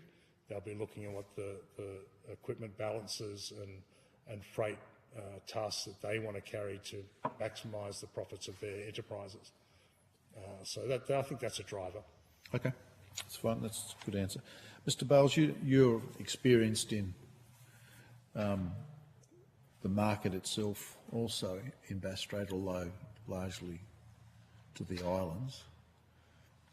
The conversation earlier around commodity rates, do you have any knowledge or experience in relation to that?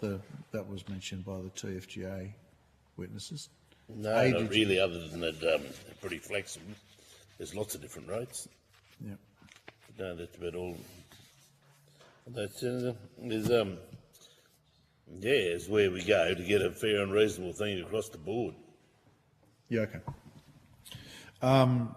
So if I read your evidence correctly, you think that there needs to be a change in the scope of the scheme to be more encompassing? Would that be a fair assessment of what you're saying? Yeah, pretty well. At the stage, it covers a lot of inputs that we have to use in Tasmania that have probably come in second hand that are, at this stage, aren't eligible. And so the machines that we're looking at aren't made in Australia, so they're outside the Australian-made content. And so your evidence in that context is that has a flow-on of, if something doesn't get moved from the North Island to Tassie within 6 months of it arriving in Australia, Tasmania then potentially misses out on the technology that comes with it because it might not get moved at all because of the additional cost. Yes, and a lot of like the harvesters that I was saying about, that there's a few younger ones around the state that are bringing in and out.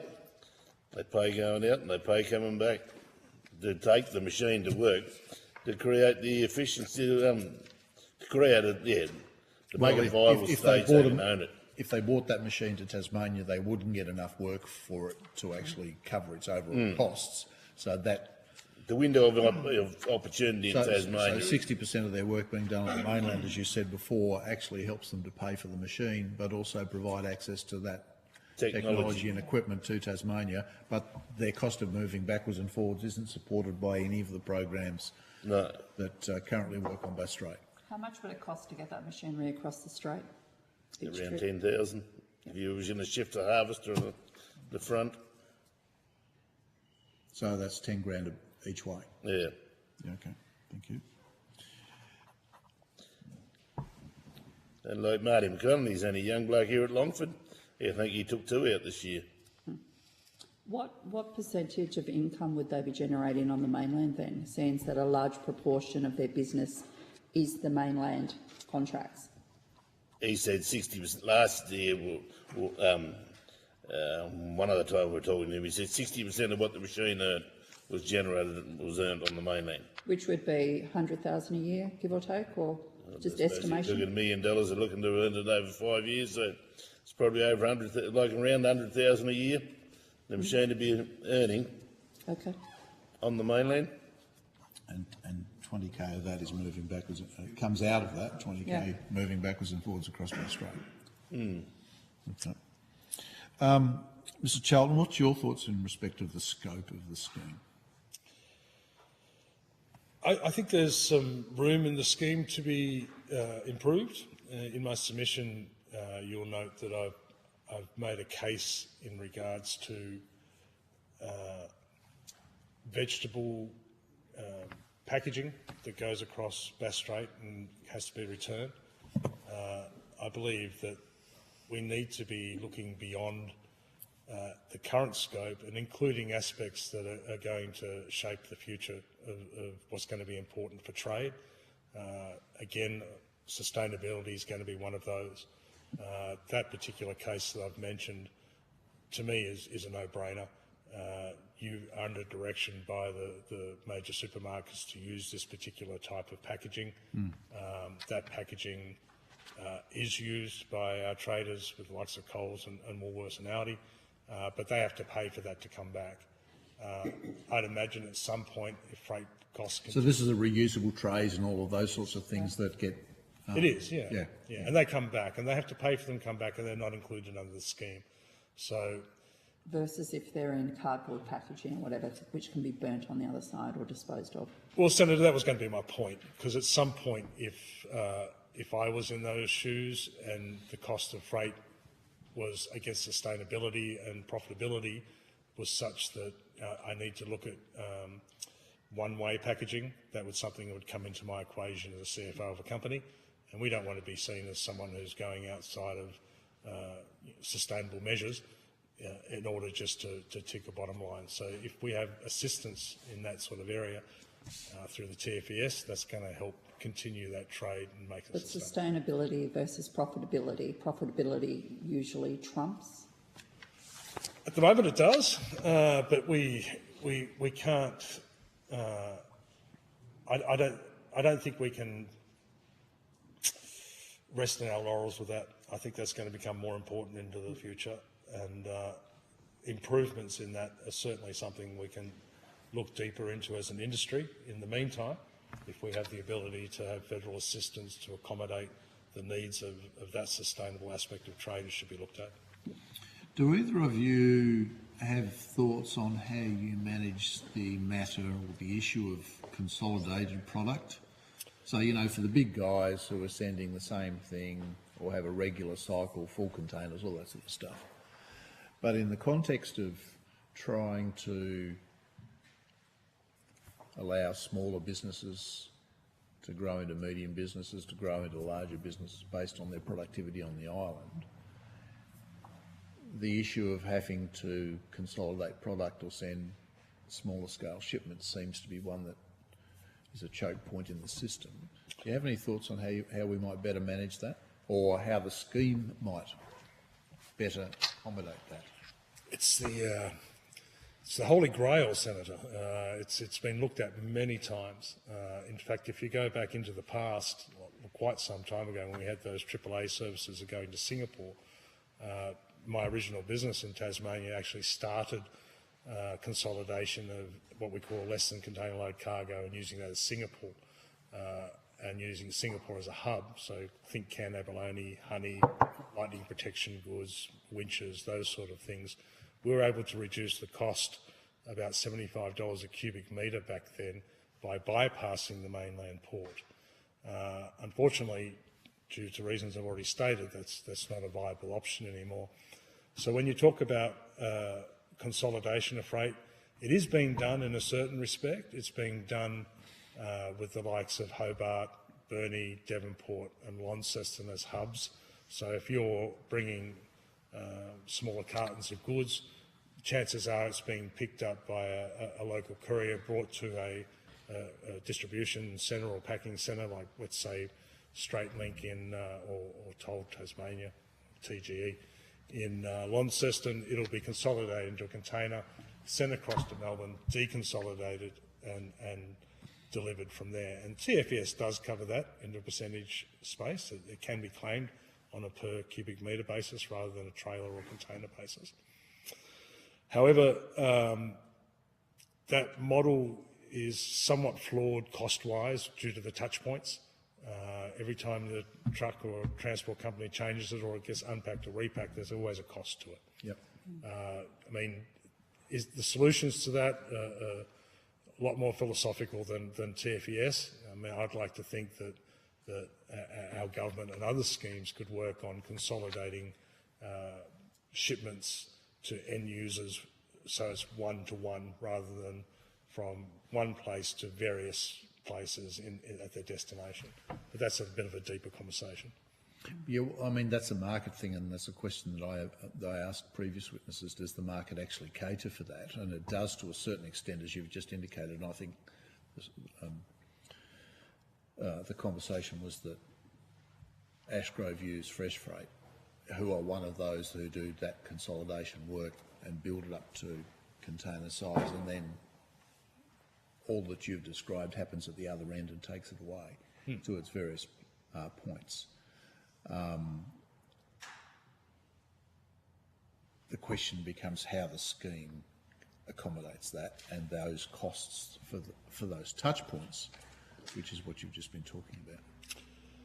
Yeah, look, again, in relation to the same as the other senator raised in regards to the time span of the scheme, I'd suggest that requires a little more depth of looking into rather than me just providing an off-the-hand comment to.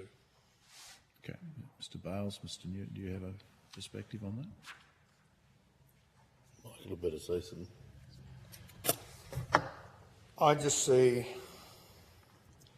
the biggest problem is the spirits should be owned by the federal government. They should be operated by the federal government to give stronger management and create competition, because they're the only player that can increase the fleets. They're the only player. Everyone else is in it for profit. They're the only player, and it just goes past freight to people with camper vans, caravans that live on this side of the water, the other side of the water. I could see how bad this was going 2 decades ago, and I vowed and declared I would never invest another cent in Tasmania, and I didn't. I don't regret that decision, but now, seeing the debacle with the spirits and how it's just all going to impact on local businesses, the one lesson to come out of it is it should be owned by the federal government. It should be operated by the federal government to give sustained commitment to what's required. They can put a handle on the cost of what the subsidies are, and you've got it all in the one office, not going here, there and everywhere. You've got total control, and you can also control the capacity for the other operators to charge whatever they like, because they're not going to fill their boats up if the Spirit is operating as it should operate for the benefit of the Commonwealth and everyone that lives in the Commonwealth, and we are not getting our share of the Commonwealth. That's the problem. So your opinion is that TT line should be the highway? Should be the highway. Okay.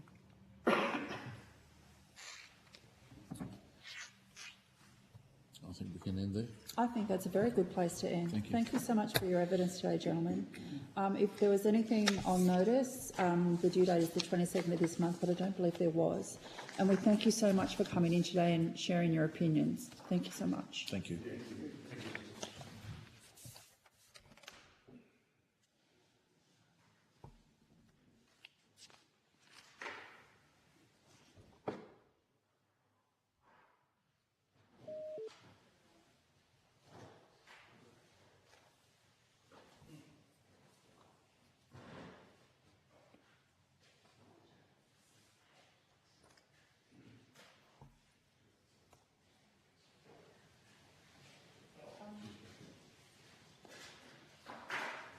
I feel you. Probably not, no. Thank you very much. I now welcome representatives from Affairs of State Australia Proprietary Limited and Regional Development Australia, Tasmania. I understand that information on parliamentary privilege and the protection of witnesses giving evidence to Senate committees has been provided to yourselves. For the Hansard record, will you please state your full names and the capacity in which you appear today? Hans van Pelt, and I'm the owner and director of Affairs of State. James McKee, I'm the CEO of Regional Development Australia, Tasmania.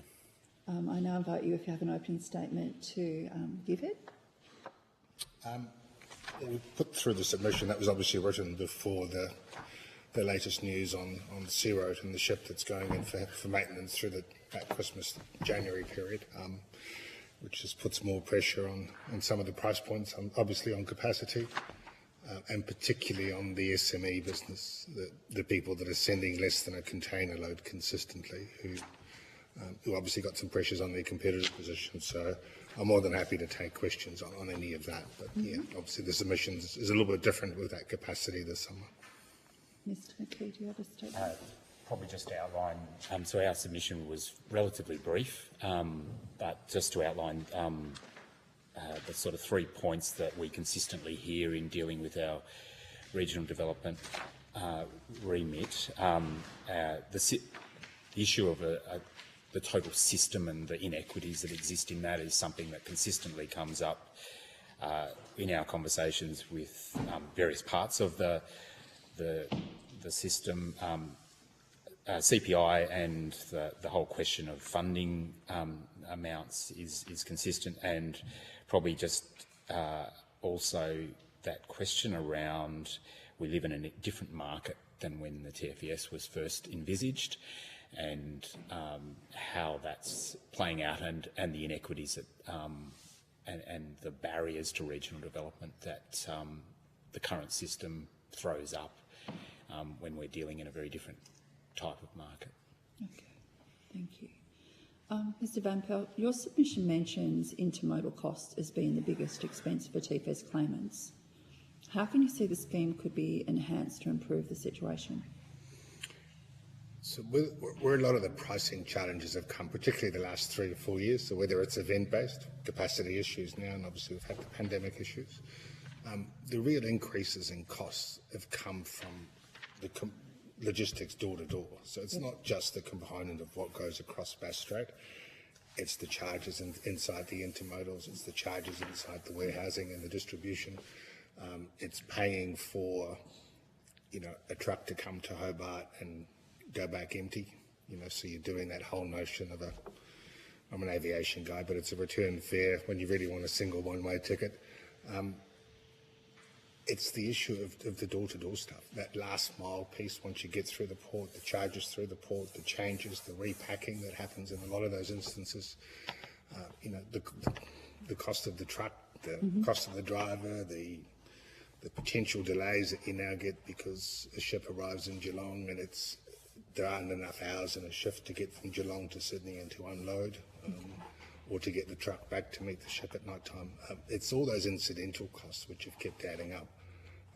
And particularly, we will do most of our work with the SMEs, people who are doing, I'll take an example, B2C, sending to my house in Melbourne, for example, where to get a refrigerated product, for a dinner party that we've ordered, it has to leave Tasmania by Tuesday morning. Well, most of us don't know we're having a dinner party on Tuesday morning that following weekend. It's the ability to get a more consistent delivery, and it's the ability also on the mainland to access a much more competitive courier network, which is built on volumes, and individually, which is what people are doing here, you're not big enough to access those services. Okay. So how do we accommodate that then? The key is aggregation. Yeah. So, and there's some fundamental flaws in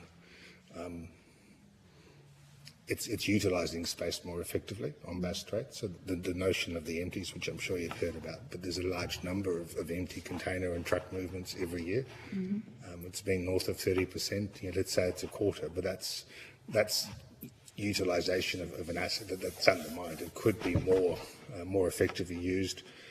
It could even be a distressed inventory if there was an incentive to do it, where people could book space. TFS, in a lot of those smaller B2C cases, doesn't apply. Doesn't apply because if you use Australia Post, they fly it out, so there's no TFS applicable. But it's also the claims process. You know, if you're selling 6 bottles of wine, which is what the average sale might be, you know, and I think Wine Tasmania is roughly doing 80 or 90,000 of those shipments a year across its member base, just as one example. Mm-hmm. There's barely a TFS claim on any of those. Wine Tasmania yesterday said that 40% of their businesses do not claim TFES because of the trials and tribulations of doing so. It just doesn't match the return that you get from it. And, you know, a lot of people doing pallets are the same thing. The odd ad hoc pallet doesn't get done either. Depends a bit on what the product is and what the margins are. Mm-hmm. But also how your business is structured. You know, an hour of someone's time is often worth more than what the claim process generates. Which is why a lot of people utilise an agent that's going to cluster their products together and then ship. Which is fine. But of course that agent, you know, needs to be paid, so he takes a commission. So we came up with an aggregated model, which still works, and we should be pursuing it. Where we had an entity which was NTDC, effectively aggregating and running a system where you could drop off parcels at SRT. Because NTDC paid all the freight, we were able to access a company called Home Delivery Service in Melbourne, which has got 600 odd 2-tonne trucks, refrigerated. They deliver to homes and to businesses, restaurants at night time. They do it on the weekend, so the strike rate of those deliveries actually being more effective. They guaranteed refrigeration. It was cheaper because it was a volume perspective. But to get to home delivery service on the Big Island, you need to be doing $5,000 worth of freight per week. Well, there isn't an SME in Tasmania that does $5,000 of freight a week, and we've got seasonality in the system. So the aggregation worked, and then because it's one person paying for the freight, you could get someone like Net Sea Freight to do one TFES claim on behalf, and then you could automatically put the invoice for whatever the freight charges were back to the SME minus the TFES system, or minus the TFES contribution without having to do anything. You know, it's aggregation that works. It's about the only thing that's going to work to make a significant difference. Sounds simple. Mr McKee, regional equity should be the main driver behind the TFES, given it was established to help Tasmanian businesses compete with mainland businesses. But you said it needs to be improved in this area. Can you tell us a little bit more about how TFES could be made more equitable to help regional businesses? So it kind of builds on the comments that Mr Van Pelt's just made. As the market has moved increasingly away from a commodity market to value added, which is something certainly from a regional development perspective and economic development perspective we've encouraged. A lot of our high value products just can't access TFES for all the reasons that have just been outlined, and it's often the more regional small businesses that are innovating in this space and adding value to Tasmanian products that actually are the ones that find themselves squeezed more and more. But I think on the flip side of that, if I can make the flip of the comment, it's also around attracting the people that we need in Tasmania in that value-adding component. And an example for you, just from Sunday, I was on the phone for an hour with a business based in Noosa, who is a fermenting business. They sell particularly sauerkraut into some high-end restaurants. They want to come to Tasmania because they understand the value proposition of our brand. They also understand the fermenting ecosystem that's emerging, particularly in the north and northwest. And so they want to be part of that. The first question was, what government assistance is there to help me come to Tasmania, which is always the first step, first question. The second question is always, and we find this regularly with these SMEs, particularly in that this company is at the moment a $500,000 turnover. They're looking to go to $1.5 to $2 million turnover in that sauerkraut business. Is what assistance is there to get my product? And the first question I ask is, what's the scale of export? And inevitably it comes up against this issue of can I access a TFES, and what's the cost associated with that? And probably in 60 to 70% of the cases, that's a significant barrier to attracting those smaller boutique businesses into Tasmania, as well as the regional equity of businesses that innovate and emerge from our regions, for whom that lack of ability to access TFES or the costs associated with it just start to become too difficult for them to continue on with. Are there other schemes that we could piggyback or take aspects of to improve our system? I think there's two things we think need more further exploration. One is a better system of aggregation, and I think relying entirely on private aggregation agents gets expensive, and again, for thin markets like Tasmania,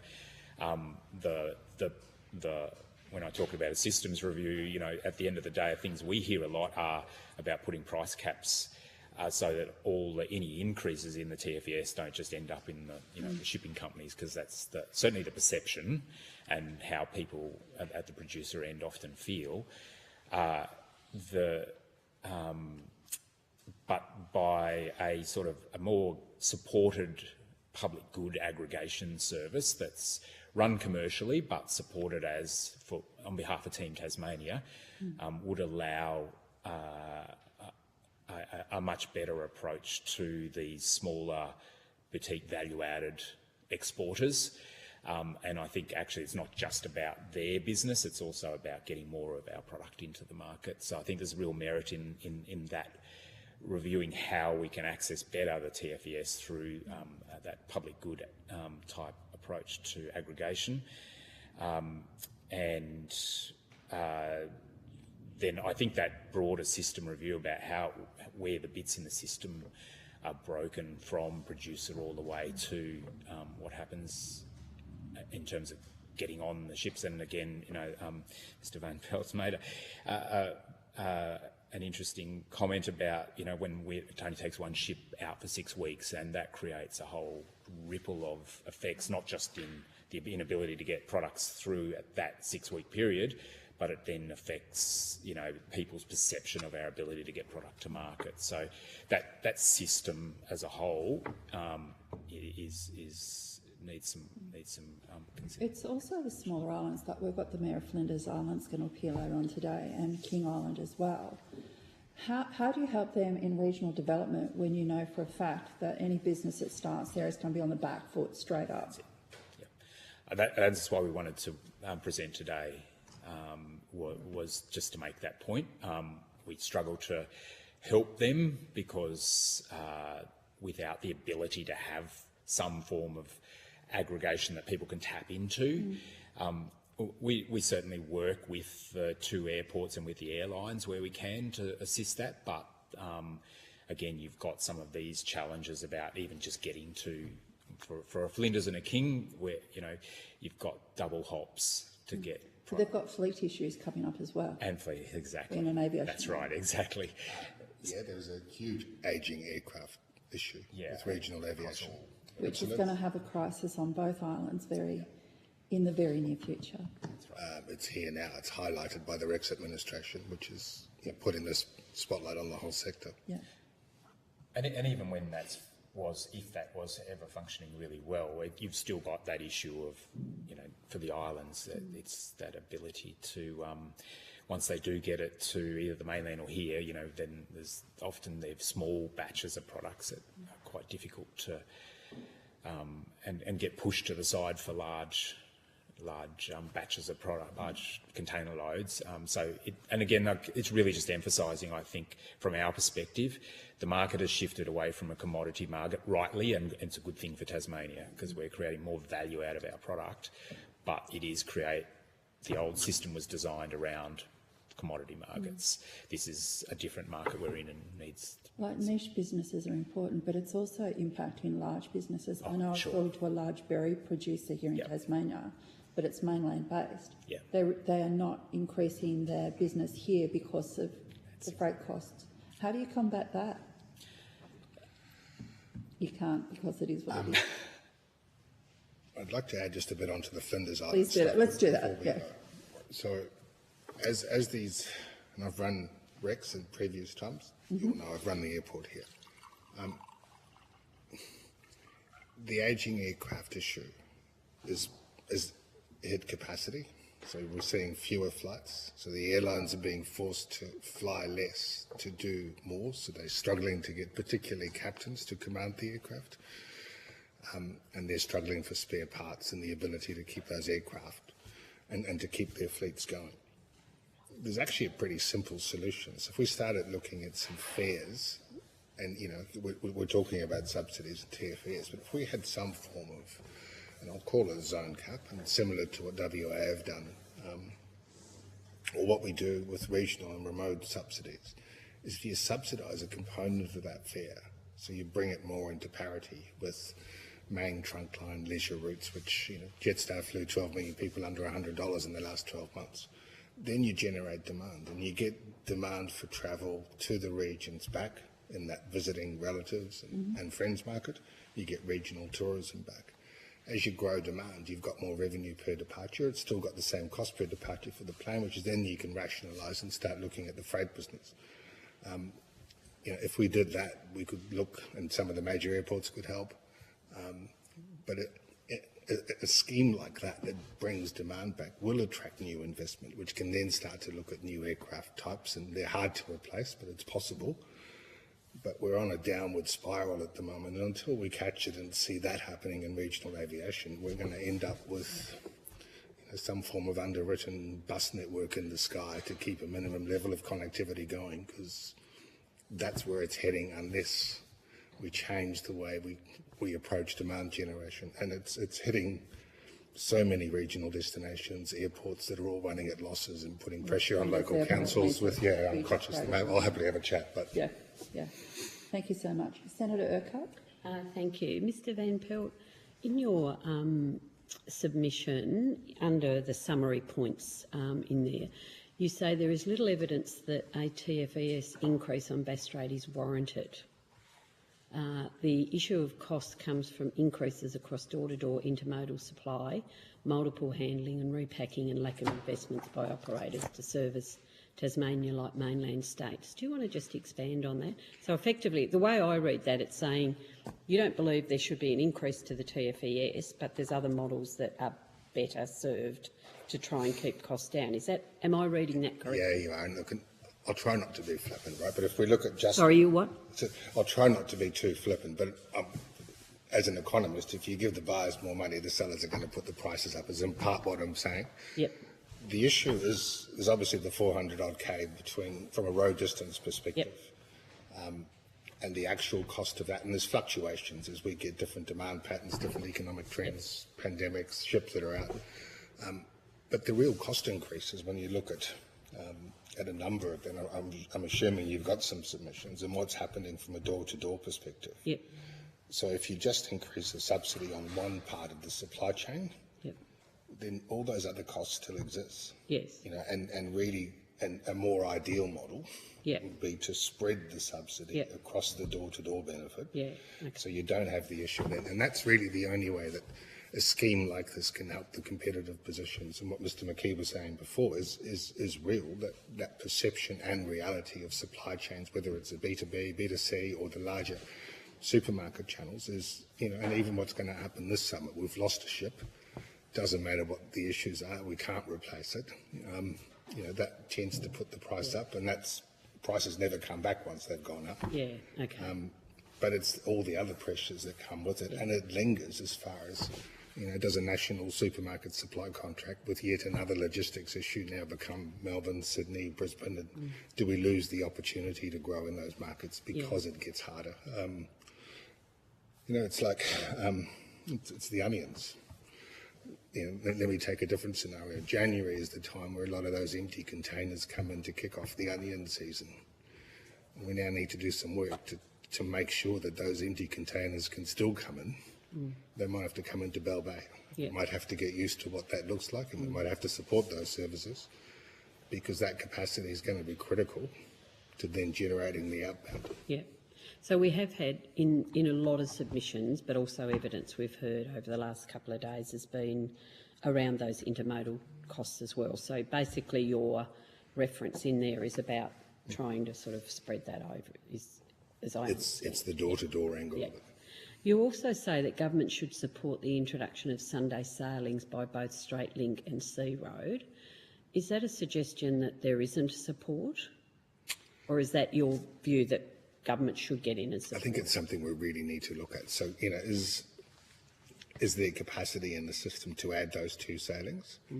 And we need to look at that to see if that can shift some more general dry goods stuff that doesn't necessarily have the time pressures. But you're talking about Straight Link and Sea Road, so I guess they're private businesses. Who go 6 days a week. Yes, but why would governments get involved in that should the negotiations not be with those operators in the first instance? So for demand to generate for a Sunday service, there's going to be some costs incurred by the shippers. If that means we can protect jobs, grow market share to get more produce to the islands or get it, put into a distribution centre on a Sunday, then we should look at whether there's some support mechanisms to offset the additional costs that can then generate. So you're suggesting subsidy by government in terms of that, are you? Correct. What I'm really looking for and concerned about, and what I was when I wrote it, is capacity. Like I said, it was before the Lecoute was, notified as being out of service in the period leading to Chinese New Year, which is obviously one of the key times a year. But it's to try and generate demand for a Sunday service where it's cost effective and doesn't bite into margins too much. And just on the last dot point in there, you've got TT Line removes refrigerator and perishable surcharges unless reefers are actually plugged into reefer points on the vessel. So can you just explain that a little? Yeah, we've had a number of transport companies and shippers talk about, again, I'll use an aviation analogy. If you paid for a business class seat, you get to the other end, that cabin gets off the airplane first. So last on, first off is a premium, and it's being, you can charge for that if you actually get that delivered. But there's any number of people who've said that if you have a self-powered, refrigerated, roll-on, roll-off vehicle that goes on to... So refrigeration on the vehicle itself? Then it still gets charged for being a refrigerated unit. Okay. I'm pretty sure you'll find that there's also different charges for different perishable products, whereas at the end of the day we're talking about lane meters. Yeah, okay.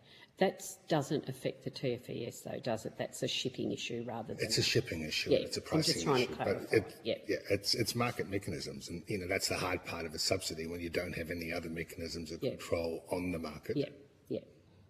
Mr McKee, you talked a lot about aggregation. Can you talk me through what RDA is doing in terms of assisting small to medium enterprises in looking at that aggregation, working together to get better value for freight costs? Is that part of what RDA is doing, or? Sure. So our scope is a little limited, Senator, but we've certainly been working with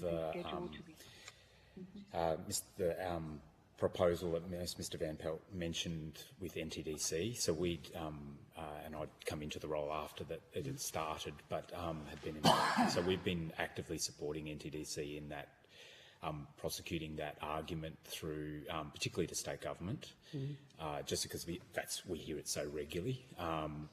The other part is we've been working with each of the airports, so not quite a TFES argument, but with each of the airports, so with Launceston and Hobart. I guess, sorry, I don't want to cut you off, but we are running out of time. So I just wanted to talk about the freight costs in terms of shipping, because that's what we're here to deal with.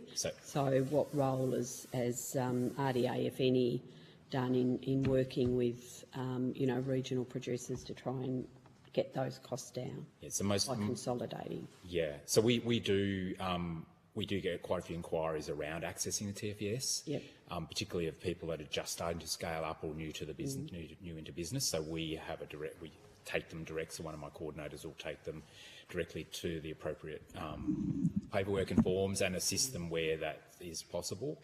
And then the other is this advocacy around a different model, which we've been fairly vocal with the state government around. Yep. Okay, great. Thank you. Thanks, Chair. Thank you, Senator. Senator Colbeck. My colleagues have asked most of the questions that I was looking to consider, but the key tenet that you both come back to is consolidation and the capacity to developing businesses, if you like, and smaller businesses. Mr. McKee, you talked about a commercially run government operation of consolidation. What might that look like, and how might its elements be distributed? And how do you plonk that into the market, if you like? How do you establish that into the market? And Mr. Van Pelt, I think, so if you could bounce off the same question. If I just make some overarch, and then Mr. Van Pelt can sort of probably describe it more fully. So I probably just need to clarify. I think my language was a public good commercial entity, because recognise that at the end of the day. But that's bottom line, government run, government owned, whatever. Potentially, or the structure is sort of open for consideration, but it would need to be government supported in some way, shape, or form. And it very much recognises that we live in a very thin market in Tasmania, so the scales of economy, even in that aggregation, are challenging and need that support to grow. But perhaps Mr. Van Pelt's probably in a better spot to describe the actual operation.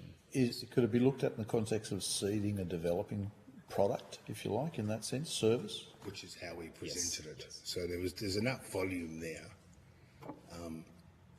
So what we said with aggregation was, and the reason we picked NTDC as an economic body, it was an entity that for 6 months could be supported to get a model underway. So literally, if you wanted to ship a parcel, instead of calling or taking it down to the post office, you could drop it off and save some costs at any of the SRT depots.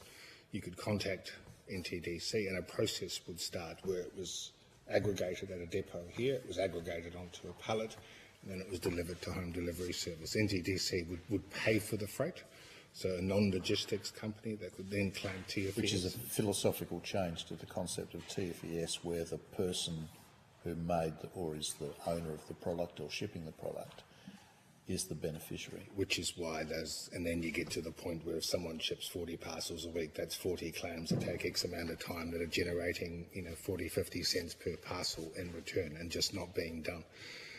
So the aggregation piece was there. Because it was one entity in NTDC then talking to and opening up to a competitive courier network, we passed the barrier of the minimum volume requirement to access those, which then also helped bring the price down. And Wine Tasmania, which was an early proponent of the aggregation model, proved that, and we kept on proving that there was a significant difference, which was all about bottom line impact. And then obviously TFES came in automatically because you could do a blanket one claim for the work that NTDC was doing. So we proposed a support sum, which was around $800,000, to set this up with no ongoing commitments, no penalties if it didn't work. And then it was essentially structured for industry to then take it up. So that, the potential was for it to become a co-op, for industry to look after itself and invest time and effort into that long-term aggregation model. SRT were great, home delivery service were great on the other angle of it. And then the other clear benefit was just the efficiency and the competitiveness. So, you could send on a Thursday and still have product delivered by the weekend. There was a small mushroom provider who just came and said, well, that means I can ship daily and go directly to restaurants instead of shipping weekly to them, and hoping that people pick up my product at the markets. It was a transformational piece, and it's little impact, but it was big impact for some of those SMEs. And what Mr. McKee was saying previously about attracting people here and being on your own to send small shipments, because the TFES program and the nature of how we do stuff from Tassie isn't set up effectively for anyone doing less than a container load or doing parcel stuff. And to be honest, I got some of the idea when I was running the airport, because you could see what was happening. Aggregation was happening. It was going through our freight terminals onto the Star Trek aircraft, and they were going to Melbourne. But TFES at that point is taken off the table. And I have to admit that I had in my mind, you put a parcel into the system and it comes out the end with all of the different elements, movements, intermodal bits, but it doesn't seem to add up in the way that shipping does. No, and then you start getting into some of the difficulties. I mean, even the ability to do an effective track and trace. If you're competing with someone on the mainland who is literally driving it, or it's on a truck into a centre, it goes into a distribution centre, it's getting scanned at multiple points and you can see where it is. We go into a bit of a black hole. That's because it's a single system process. Yeah, correct. And because it's not here, that same track and trace, which to a consumer is important, and it's just not something that the SME, and particularly the growing B2C market, can offer as readily, because there's so many different parts of the supply chain involved. There's, and I think I put it into the submission, but there's a number of people here that say they lose 1 in 2 of their online sales from from when they go into the basket. They don't convert, whereas the average seems to be around 75–80%. So there's a whole unknown piece here about lost opportunity. That we can't fix with TFES, but we can fix it with aggregation. TFES helps, though.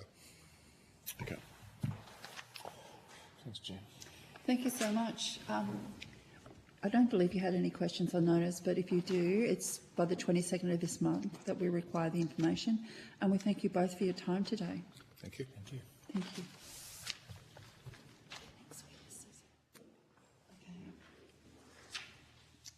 I now welcome representatives from Flinders Council and Flinders Island Business Inc. They're joining by teleconference.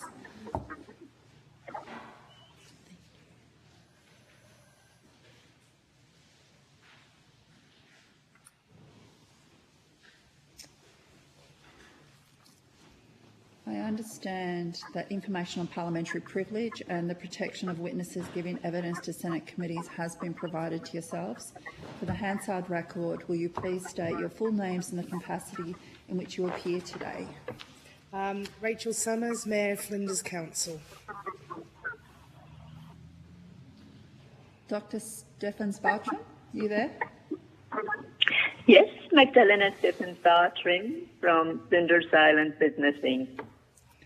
I now invite you to make a short opening statement, and at the conclusion of any remarks, I will invite members of the committee to ask questions. Thank you. I don't really have anything to add apart from what was in our submission, but I just want to give an example of why the freight equalisation scheme is important to Flinders Island. Over the last 2 years, we've experienced what could only be described as drought. We're around 400 mils down on our annual rainfall so far this year, so things aren't going to improve in a hurry. Our underlying water tables are getting quite low. People are putting in dams just to be able to feed their livestock, and they're having to ship in considerable amounts of feed to keep their animals alive. And for those who can't foresee that they will have enough feed, they're currently trying to destock their farms quite significantly. The cost of freight is enormous. The cost of bringing in 1 tonne of feed is around $250. That's nothing against the freight providers, that's just a fact of what it costs to freight stuff to Flinders Island, and I'm sure King Island is in a similar position. For every piece of livestock, they're having to add on that kind of cost, and that's only going to drive prices up for consumers on the mainland of Tasmania and Australia. Thank you. Without any rebates, that is.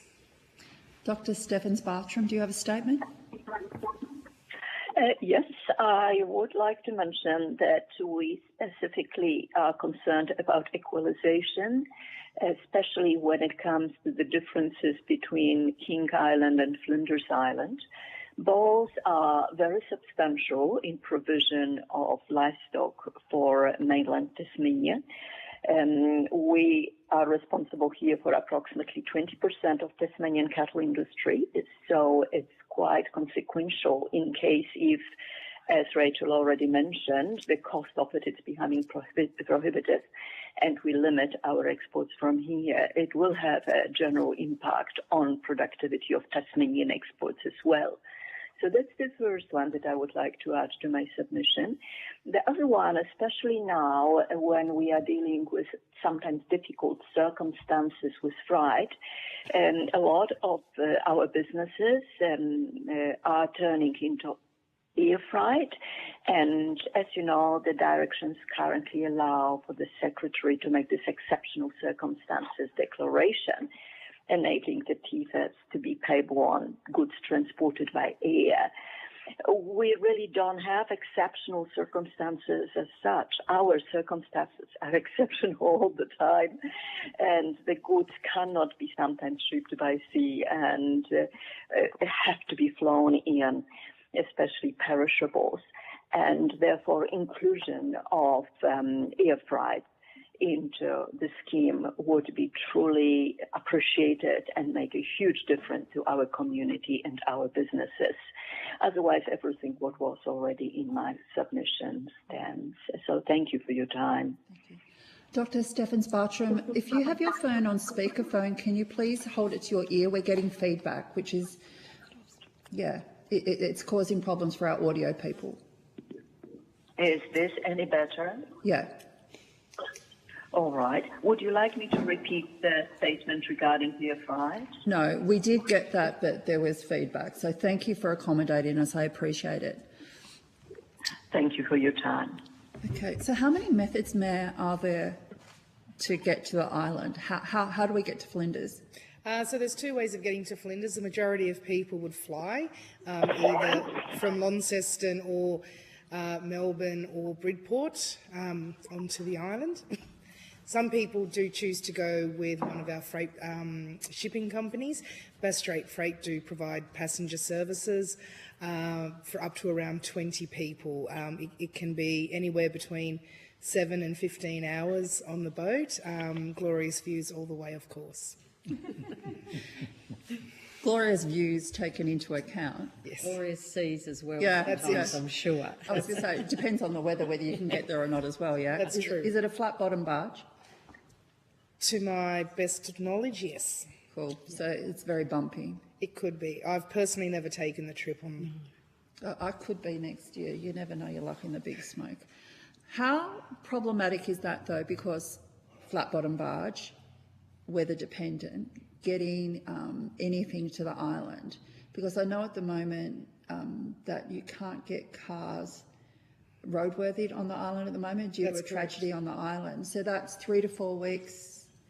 Absolutely. So at the moment, yes, unfortunately, we did have a death on the island, and we've had, and then, so that's, he was the vehicle inspector for one business, and the other business has changed hands, and they're still in the process of getting their accreditation. So at this point in time, it's not very easy to get a vehicle inspection. So for things like hire cars, buses, even people buying new cars, or people who come to the island only for the summer months, who've let their car sit at the airport unregistered for 6 months and now have to have the inspection before they can register it again, it's causing quite a few problems for us. The weather can create horrendous problems sometimes. The general boat which brings our food at worst case, it's only been delayed by 3 or 4 days. So for food, that's not as much of an issue. But getting livestock off the island, there's been times when the boat's been unable to sail. Bringing food, you can come in all kinds of weather, but when you're actually transporting livestock, if it's too windy or the ocean's too rough, then it just can't sail. And there's been a number of occasions where the boat's not been able to sail for a week or 2 weeks just because of the weather. The livestock can't be put at risk because it's a very valuable commodity for us. So that causes problem, particularly in times like now where we're trying to get a lot of livestock off the island. We've got people trying to sell 400, 500 cattle, which is whole boatloads. And to sort of miss a few sailings because of the weather just creates dramas for everyone. Again, they're having to find feed, they're having to find water, which it's just a great big knock-on effect. Groceries, feed, all mandatory things for existence. Everything we need. Everything costs, though, and it does. That would push the prices up of consumables? It does. So I had a look yesterday when I was in the supermarket. 2 litres of milk was $6.10. A loaf of bread is $5.80. Petrol was $2.42 a litre. There's a huge component for freight on top of that. And even eggs, $8 a dozen. So we are certainly paying a premium for being on the island. And again, if the freight equalisation was to cover food, that could reduce the cost of that. And then that could actually be something that incentivises people to be moving to the island. Because when they come to have a look, oh yeah, it's great, we've got crayfish on hand and everything wonderful, beautiful views. But when it comes down to it and people are looking at what's my weekly cost going to be to live on Flinders Island, and their grocery bill's going to go from $200 in Launceston to $400 on the island, that certainly deters quite a few people. The freight equalisation scheme is reviewed regularly. Yes. How often do they come to Flinders to check in? I've been on when was the last time? Well, I've been on council for 6 years and I've never known them to come to Flinders Island. How does that make you feel? I've been on the island for 20 years and I never came across them either. I suppose we're a little bit used to sort of being out of sight, out of mind. We're largely forgotten about. We don't get the visits from government departments when reviews are happening, even on things that are critical to us. We don't get visits from federal members terribly often. We do with our locally elected ones like Bridget Archer, she comes over, but other ministers from Australia around the country. It's very hard to get people engaged in our community, largely because of the size. We've only got 1,000 people, but we do contribute enormously to the Tasmanian economy, not just with, as Magdalena said, we have 20% of the cattle herd of Tasmania, but we are a really growing tourism destination in Tasmania. We've done massive amounts of marketing over the recent years, and people are coming to Tasmania because they want to go to Flinders Island. Dr. Stephens-Bartram, you mentioned in your submission something about air freight being included in TFES. Could you elaborate on that a little? Absolutely. As already Rachel mentioned, sometimes the boat doesn't sail, which happens quite frequently in season type of a weather. Therefore, the air freight very often is the only way to transport the food to here. As I mentioned before, it's treated as exceptional circumstances rather than being just included in the scheme, simply because air freight is very expensive. And in case if there would be a possibility of some form of TFES deduction on the cost of all food, as already Rachel mentioned, and the cost is high. In case if TFES could apply to the air freight, that would really make it much easier, much more responsive to larger groups of tourists as well coming over.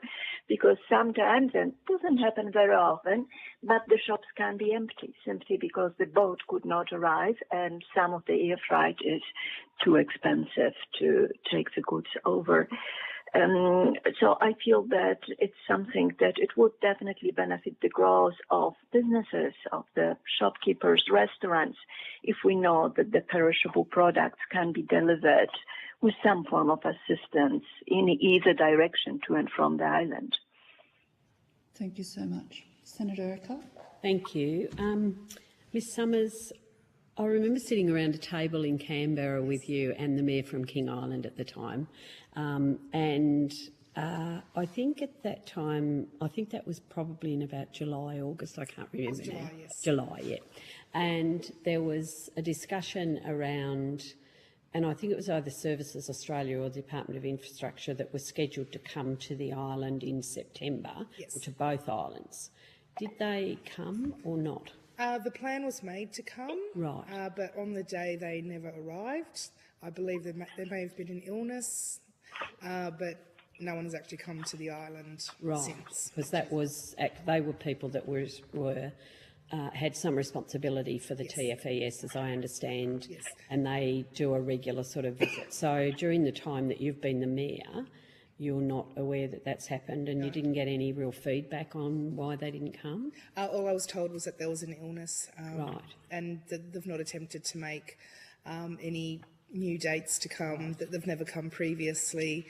I work at Service Tasmania, so I'm part of the office where they would be if they had have come at any point in the last 14 years, and Chase they that up, haven't. because that's very disappointing. Because It's very disappointing.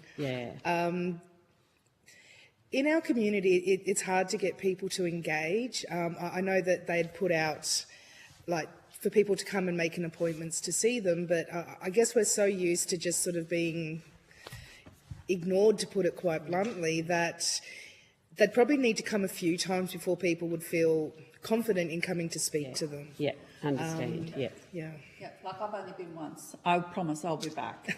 But I understand. I've never been, and my excuse is I'm duty senator for Braddon, but, you know, hey, I'd still love to come. You're more than welcome. Thank you. I know you said that, Miss Summers. So Don't fall over at Trouser Point, though. Been there, done that, got the bruises to prove it. So just in terms of, or maybe if I can first of all go to Ms Stephens-Bartram. In your submission, you talk about the, and the Mayor have both spoken about the drought at the moment, and I suspect it's similar to the drought that King Island experienced, which is sort of now working its way because they've had some rains, but they're still in a pretty precarious situation. Are you having to ship, so you're getting cattle off the island, which is obviously a cost, but are you then having to bring feed into the island? So maybe if you can talk, both of you. Do you want to start off, Ms Stephens-Bartram, on that, given that it's in your thing? And you talk about the King Island being eligible for the TFES. I'm guilty of pushing that ministerial direction very hard because I was lobbied by the need for feed. So I'm just wondering what the process is on King Island in terms of, is it need for feed, or is it other charitable organisations? Well, as always, the cost is absolutely enormous. And, for example, if anything comes from Port Welshpool, from Victoria, whether it's food for cattle or feed for cattle, or whether it's fertilizer, this is subject to TFES support. The same goods should charity organization that contacted me once actually, and they asked, well, we would like to ship it over, however, we are not getting any discount from TFES. So I feel that both islands are not treated equally in this situation. We had the same issue with the drought situation and drought support. When the grants happened, they happened originally, but that was different. It was the state government. It happened for King Island, and we had to fight really strong to get Flinders Island included. We both the same islands, but we just would like to have the same type of a voice and the same type of legislative support, which would be more equal in case if Flinders would be included in the scheme. because it said at the moment, if any charity has got an option of shipping it either to us or to King, it's much more economically beneficial for them to ship it to King Island. Yeah. So if we could apply some equalisation there, that would be really greatly appreciated. Mia, do you have anything to add? The only thing I'd add to that is, as Magdalena alluded to, although King and Flinders are very different islands, we are both islands, and we do deserve to receive the same of everything. When that $20,000 grant was announced by the Premier, we hadn't been told that it was even happening, and it wasn't until it had been announced that we were able to start sort of like fighting for it. I know our Deputy Mayor was straight on the phone to various ministers trying to organise it, and so that Flinders Island farmers would be eligible for it as well. I just hope that we could have a bit of, what Level happens playing with one field. happens with the other kind of thing. So just for my info, I mean, I know King Island produces, I don't know if I've ever seen a sheep on King Island, to be honest with you, and I've visited there a lot. I know there's quite a few sheep on Flinders. What is the percentage of, like, I guess you still need to feed sheep in a drought, but not to the extent of cattle, obviously. It's a different sort of, view. How many cattle, do you know how many cattle are on, and how many cattle farmers are there on Flinders Island? I wouldn't be able to give you a definite number. We did once add it up. We thought there's around 18,000 cattle at least on Flinders Island. Sheep numbers are reducing quite significantly, mainly due to falling lamb prices and the hassle of having to get shearers over to the island. It just adds a lot of expense to something that you're not making much money out of in the first place. So we do have some sheep farmers still, but most are just getting into cattle now. So in terms of the beef farm, I presume it's beef, not dairy. In terms of that beef, the 18,000 head or whatever, how many of them do you, I mean, you probably don't know the numbers, but would there be a half that have been shipped off because of the drought or whatever, and I guess how big is that need for feed back onto the island? I couldn't say how much have been shipped off currently because of the drought. I do know that they pretty much have every boat available for the next sort of 2 to 3 months booked. Full of cattle to go off the island, and that could, some of that is because of the drought, but some of that is just because they're ageing at. And where do those barges predominantly go into? So livestock that goes through Bass Strait Freight goes to Bridport, and then it's trucked over to Smithton. And we've now had Eastern Line Shipping come on, and so they now take livestock directly to Stanley and then on to Smithton. So the TFES component covers that from Flinders Island to Bridport, Flinders Island to Stanley. Okay, great.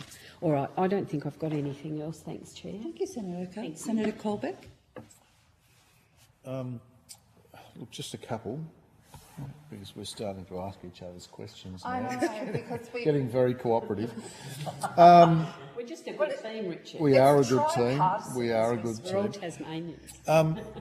Is there a proportion of locals who wouldn't be claiming it because it's not worth the effort? Absolutely. I have spoken with Sally Walker, who runs our local supermarket, IGA. She tried for 4 months to do all the returns every week, and it was taking her a whole day to submit it all. And she said the amount that she got back was not worth her time to be spending to submit it. Richard Molyneux, who manages the nutrients store, he would be our local expert, and I'm quite devastated that he hasn't been able to do a submission for this. He would spend probably 2 days a week doing all of the TFES returns for the farmers, livestock that go through their business.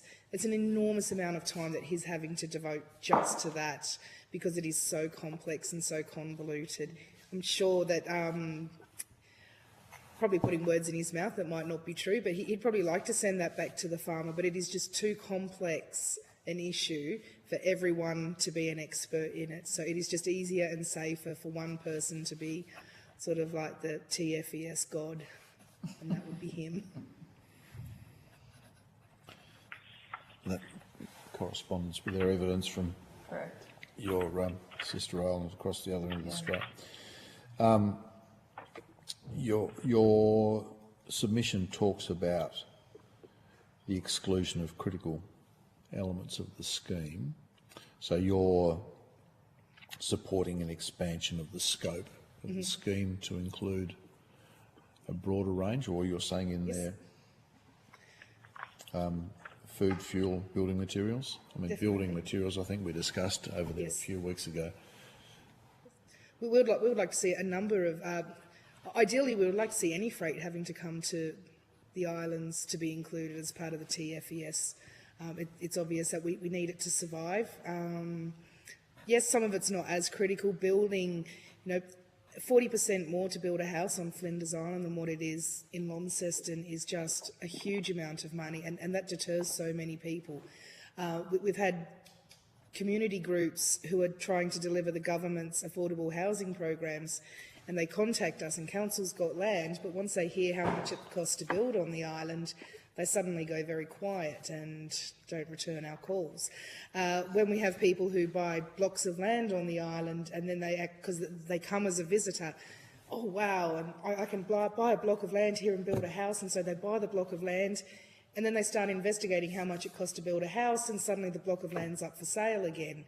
We had a subdevelopment of 8 properties quite near Whitemark, our capital city, and I think 6 of them are back up for sale, just because of the cost of having to build on the island. That's impacted also on some service provision or asset provision for you as an island itself, hasn't it? It has. And filling positions within critical roles. That's it. We tried recruiting for an executive officer position in council, our works manager position, months and months and months. We had the executive officer position, we had someone after 6 months take the job, come to the island, and after 6 weeks resign because he couldn't find anywhere to live. There was just no rentals available. And understandably, you want to live on the island before you buy a house, generally. Make sure it's just the right fit for you. So, and likewise with our works manager, we've still got probably 3 positions vacant for works officers. We just have nowhere to put the staff if they come from away. But one of your mechanics shut up shop a little while back too, yeah? Yeah. Yep. And that's a critical role within your community. That's as well. it. So that business has now been bought though and is reopening. So those elements also impact on your capacity in a broader perspective on the island as well.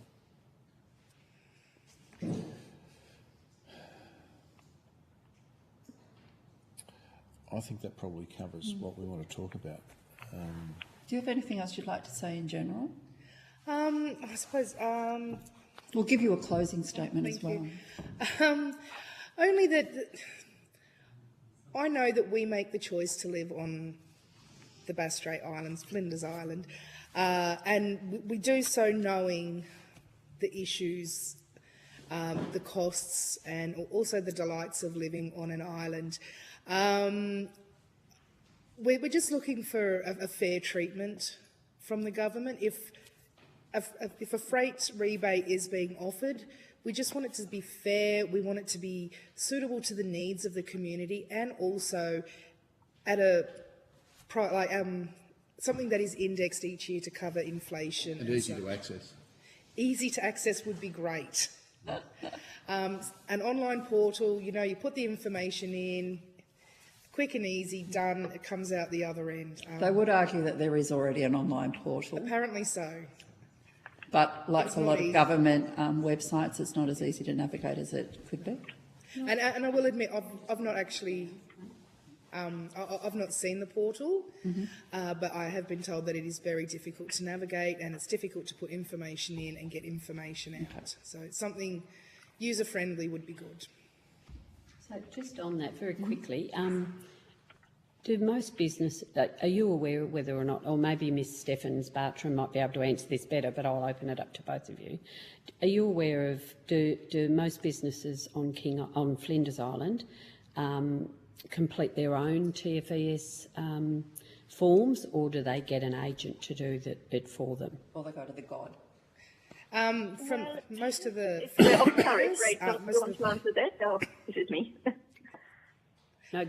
So maybe if you start, Ms Stephens-Bartram, then we'll come back to the Mayor.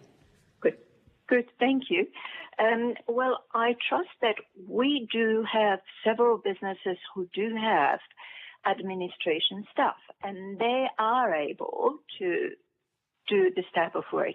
But we have even greater percentage of either farmers or operators who do not have the administrative assistance, who do not have any form of accountant assistance, bookkeeper's assistance.